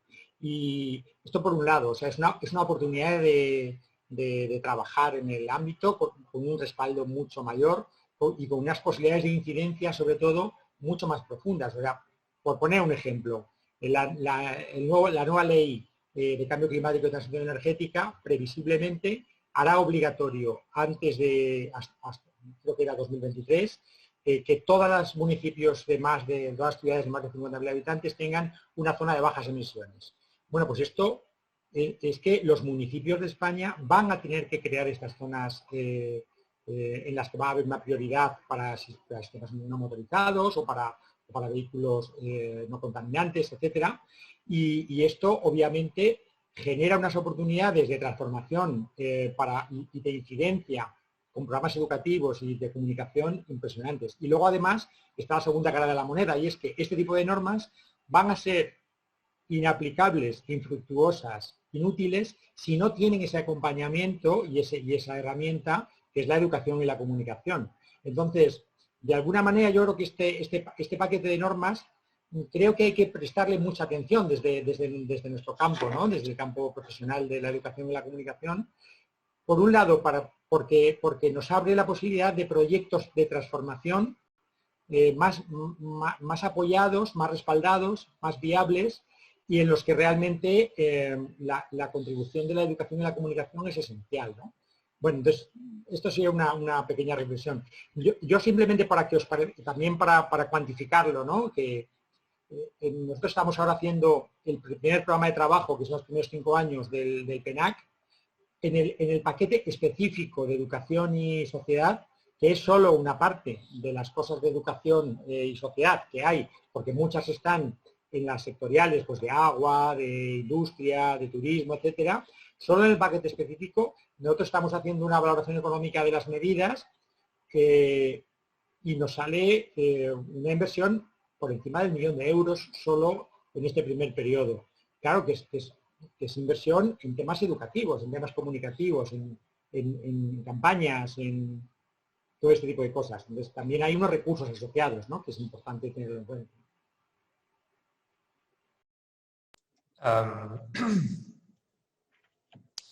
Pues nada, yo al hilo de lo que está diciendo Paco, comparto obviamente lo que está diciendo. De hecho,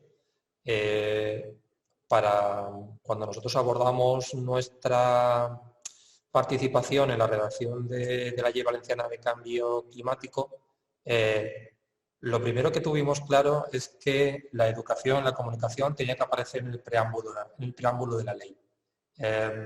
Entendíamos que queríamos que esta ley tuviese justamente lo que estaba diciendo Paco, que se apoyase, que desde un principio esa voluntad de utilizar la educación y la comunicación para que esa propia ley no fuese una ley fallida y tuviese esas posibilidades de llegar a todo lo que se plantea, debía haber esa declaración de intenciones, ¿no?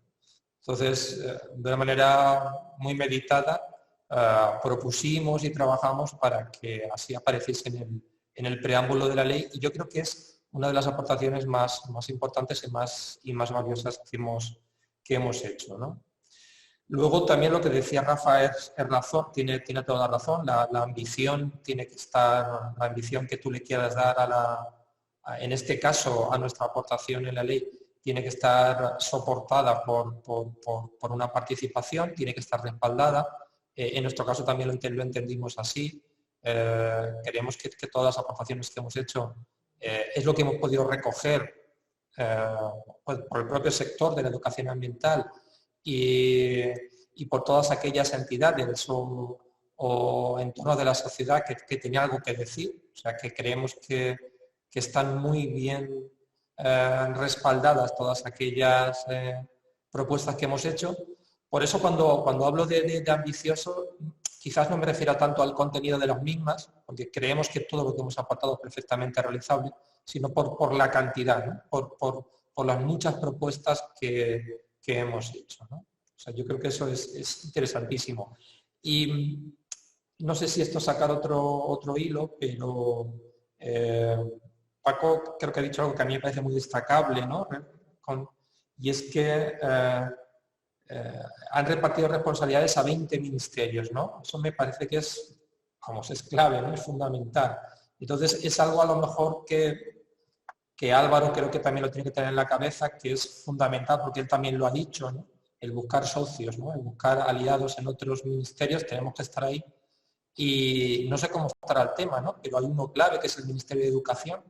No sé cómo estarán las relaciones ahora mismo o si el PAEAS de alguna forma ya tiene esa vía de acceso al Ministerio de Educación, pero sin duda tenemos que estar en otros muchos, el de Hacienda por supuesto, ya tenemos que estar en el Ministerio de Educación, el de Hacienda, pero el de Educación yo creo que es clave, yo creo que es clave. Y si hasta ahora no se ha sumado al proceso, que no lo sé, creo que ahora que reactivamos el camino del PAEAS, creo que el Ministerio de Educación deberíamos tocar esa puerta y encontrar aliados ahí también. Bueno, Sera, pues te contesto. Mira, cuando comenzó todo el proceso del PAEAS, hubo acercamiento, hubo reuniones con el Ministerio de Educación, ¿no? Donde se les propuso la participación y tal. Es verdad que al final todo cristalizó simplemente entre comillas, en su involucración en el proceso de participación experta, ¿no? De hecho, en el sector de educación no universitaria, pues había, creo recordar, 2 representantes del Ministerio de Educación. Pero no fue a más, es decir, no hubo un apoyo, llámalo institucional o de ministerio a ministerio, ¿no? Sí hubo una participación técnica. Ahora, en el momento en el que estamos de repensar un poco y de reorientar, estamos ya avanzados, Pues sí, mira, básicamente estamos planteando dos tipos de colaboración. Una que sería, más que una colaboración, una implicación directa de otros ministerios, ¿no? Bueno, es que tampoco te quiero anticipar nada porque como todavía no es seguro, pero vamos, sí, el de Educación está y hay otro ministerio también que vamos a sondear la posibilidad de que se involucren de una manera directa, es decir, que sean copartícipes del plan de acción, ¿vale? Además, cuando tengamos la batería de propuestas, de acciones concretas, pues evidentemente tendremos que hablar con todos y cada uno de los ministerios que tengan algún tipo de implicación en las acciones, ¿no? Por lo menos para que las conozcan, para que nos den su opinión, para que nos comenten si son realizables, para si las ven imposibles, para lo que sean, ¿no? Y entonces hay esas dos vías de acercamiento. Uno para buscar socios en cuanto a copartícipes en el plan y otro para evaluación, visto bueno y colaboración en acciones propuestas en cada uno de los ministerios implicados, que son un montón. O sea, propuestas, es decir, pueden abarcar más allá de la educación, pueden abarcar muchísimos. Estamos en esas dos vías abiertas y sé que ahora mismo sí que ha habido ya contactos directos con direcciones generales y con jefes de gabinete y en esas estamos, intentando ahí empujar fuerte por ahí.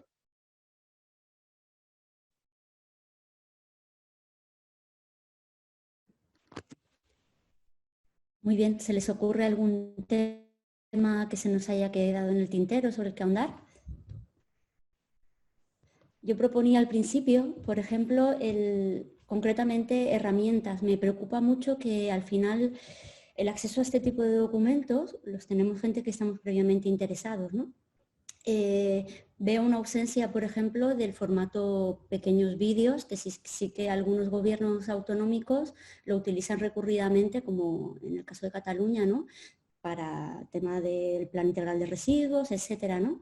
Sin embargo, a nivel general no es muy utilizado. Entiendo que para ello hay que ponerle el acento y recursos a ese plan de comunicación asociado al plan de adaptación, por ejemplo, en este caso, y a otras leyes. ¿Me pueden contar un poquito cómo están abordando los planes de comunicación de los diferentes documentos? Bueno, nosotros, como ya el plan está aprobado, pues lógicamente me imagino que iremos un poco en ese sentido delante de otros, ¿no? Porque, claro, las cosas se comunican, bueno, el proceso se comunica, pero una vez que está ya el resultado, pues la comunicación es más necesaria. Y estamos trabajando pues en bastantes líneas en paralelo. Por un lado, estamos trabajando en documentos que acerquen el plan de forma más amigable, porque nuestro plan, el pobre mío, que pensaba en su inicio ser breve para ser comprensible, con la H intercalada esta de comprensible, al final, si nos ha ido a más de las 200 páginas, ha sido imposible, porque todo el mundo quería verse reflejado, ver su problemática reflejada, bueno, se nos ha ido. Y entonces estamos trabajando en un documento de preguntas y respuestas, por ejemplo, estamos traduciéndolo al inglés, que parece una cosa menor, pero es muy importante porque, oye, hay veces que también el potencial que tiene un ejercicio de este tipo hay que extenderlo también a otros lugares que están trabajando fuera de nuestras fronteras, ¿no? Que están trabajando en este tipo de ejercicios también. Y estamos trabajando en formatos divulgativos diversos. Y mucho ir a los lugares donde hay un evento, un seminario, un curso, una conferencia, a presentarlo, que esto nos tocará ahora. Y también creo que en 2021, estas cosas que son futuribles se dicen siempre con un poquito de miedo, pero es probable que hagamos una campaña publicitaria en medios, ya sobre adaptación y sobre el plan. Estas cosas son caras y entonces hay que incorporarlas dentro de los esquemas que ya tienen los ministerios para publicidad institucional, pero creo que nos van a hacer un hueco en el programa del año que viene y vamos a poder hacer una campaña en medios sobre adaptación al cambio climático y sobre el nuevo plan. Pero bueno, y hay muchas más cosas. Yo diría sobre todo el tener alguna herramienta de tipo estable. Nosotros hemos apostado mucho por Adapteca, que es esta plataforma de intercambio sobre adaptación al cambio climático en España, que acabamos de actualizar y que es donde vamos a intentar que en el nivel técnico profesional vaya estando volcado todo lo que vamos haciendo, ¿no? Bueno, pues, al final son una serie de herramientas complementarias, algunas más puntuales, como puede ser una campaña publicitaria y que van dirigidas a un público más amplio, y otras de carácter más estable, como esta de Adapteca, que estamos contentos porque hemos conseguido después de un proceso largo actualizarla y darle una vuelta pues que es mucho más amigable, tiene muchas más capacidades y bueno, pues creo que es la base con la cual vamos a trabajar de acompañamiento en lo que es el paquete de acceso a la información en el nuevo plan, que tiene un módulo muy interesante, por ejemplo, de análisis de casos, bueno, una serie de elementos que yo creo que nos van a ayudar también a dar una vuelta de tuerca en estos temas.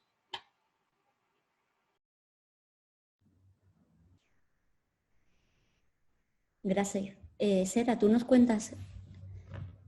Pues me encantaría contarte y contaros, pero estamos en una parte del proceso todavía que queda mucho para tener la ley y claro, llegará el momento en que nos tocará trabajar desde el punto de vista de la comunicación y la educación con ella, pero no se ha dado todavía ese momento, pero vamos, sin duda el CEA tendrá un papel protagonista en eso y haremos nuestras propuestas. Pero todavía es pronto, no tenemos nada preparado al respecto. En cuanto, yo creo que seguramente el próximo seminario, si todo va bien y nos podemos ver cara a cara, podremos contaros qué es lo que hemos preparado, formato comunicación para trabajar con la ley. Pero todavía creo que estamos muy lejos de eso. Yo creo que ya seguramente en el último trimestre de 2021 verá la luz y entonces veremos a ver lo que hacemos. Gracias. Álvaro, ¿en el PAEA se contempla? Pues mira, nos pasó un poco lo mismo con Sera. Estamos en un momento, ¿sabes?, del proceso en el que, bueno, más allá de lo que hacemos, que es, bueno, hemos habilitado dentro de la página web del CNA un apartado específico para el PAEAS, donde se trata de explicar el porqué del PAEAS, lo que se está haciendo.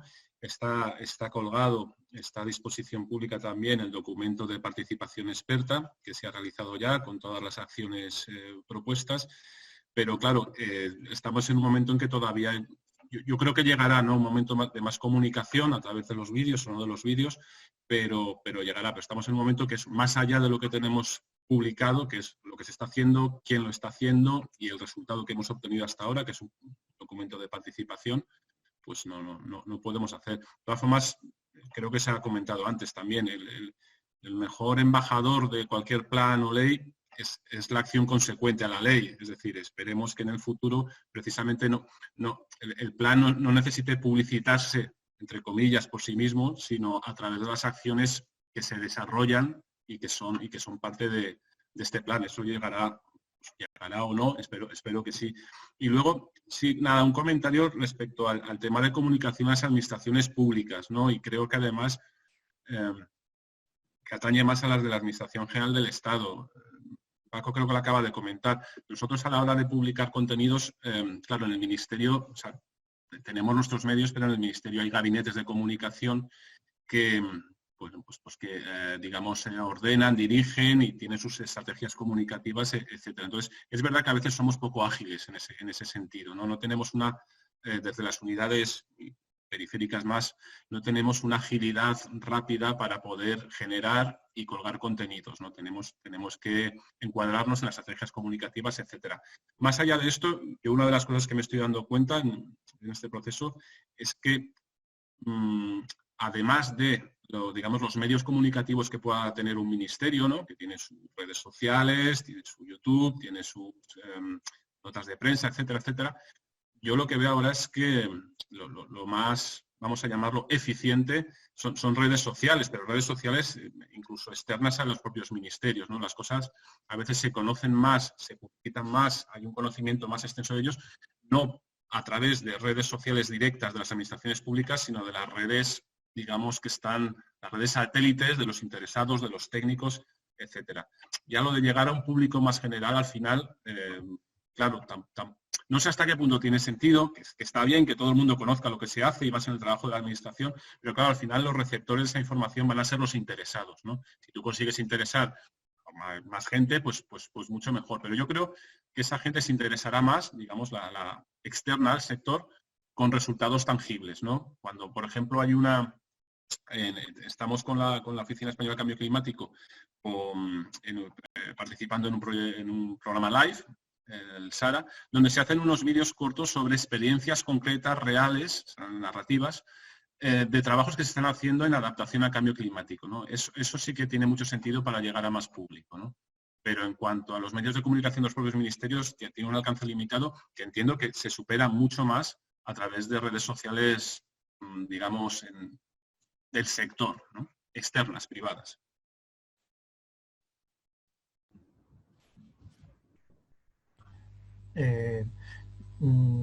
Yo creo que en el marco de la ley no hay una estrategia de comunicación, no ha habido. Lo que sí hay estrategias de comunicación vinculadas a la hoja de ruta de cambio climático, a CLINA y al proyecto NADAPTA. Entonces, pues bueno, ahí están. Depende muchas veces también, aunque es una comunidad pequeña, lo que decía también Álvaro, o sea, el gabinete del departamento es el que tiene la voz cantante, que tiene los recursos y que a veces no es suficientemente ágil ni cercano a los técnicos que están llevando a cabo el tema de comunicación. Entonces, pues bueno, se hacen cosas, pero no hay una estrategia clara y continua de comunicación. Entonces, se funciona un poco a saltos.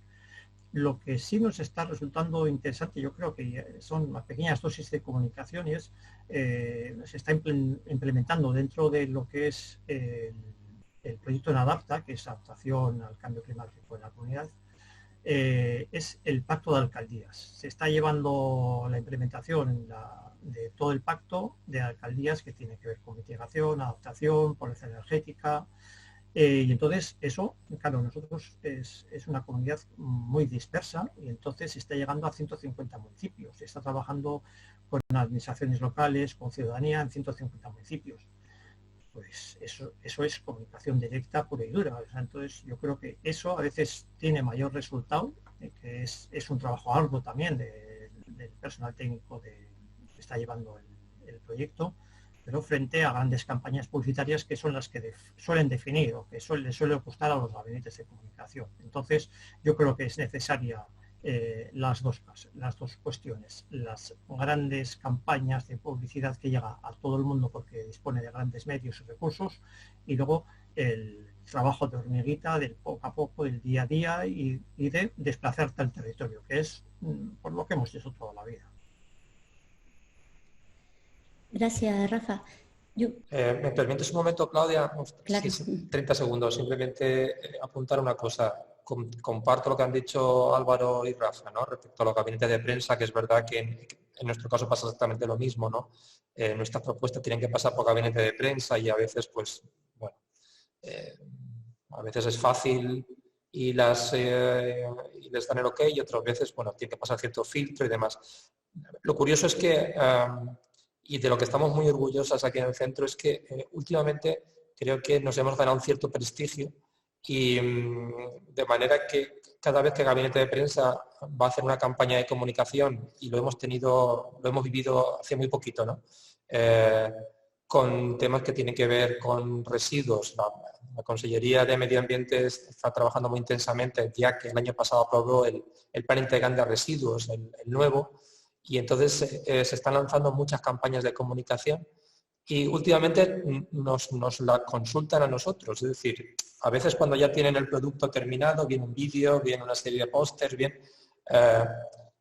consultan con nosotros para que desde la educación ambiental demos nuestra opinión o hagamos nuestras aportaciones. A veces viene en cuenta y otras veces pues no tanto, ¿no? Entonces, creo que aquí está en sentido contrario, ¿no?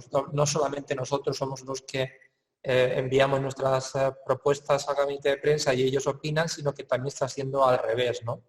Y eso es una buena práctica. Creo que está muy bien que quieran incorporarlo de alguna manera en nuestra visión. A veces la incorporan, la consideran oportuno y otras veces no tanto, pero creo que es importante, ¿no?, que de alguna manera el gabinete esté funcionando así.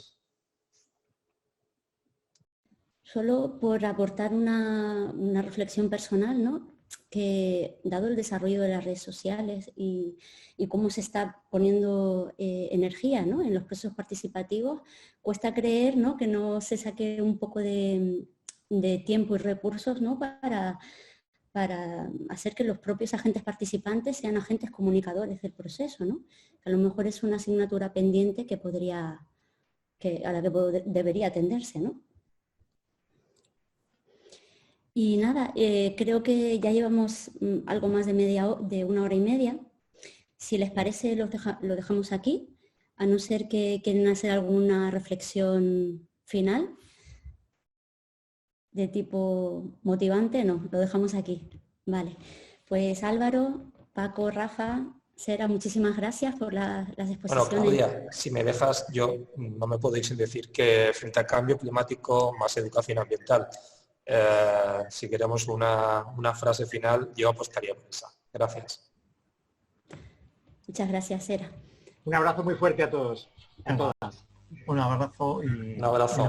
Gracias. A la vista, y espero que sea útil a los alumnos y a los participantes en el seminario este debate y estas explicaciones. Muy bien. Besos Gracias. y abrazos. Venga. Adiós.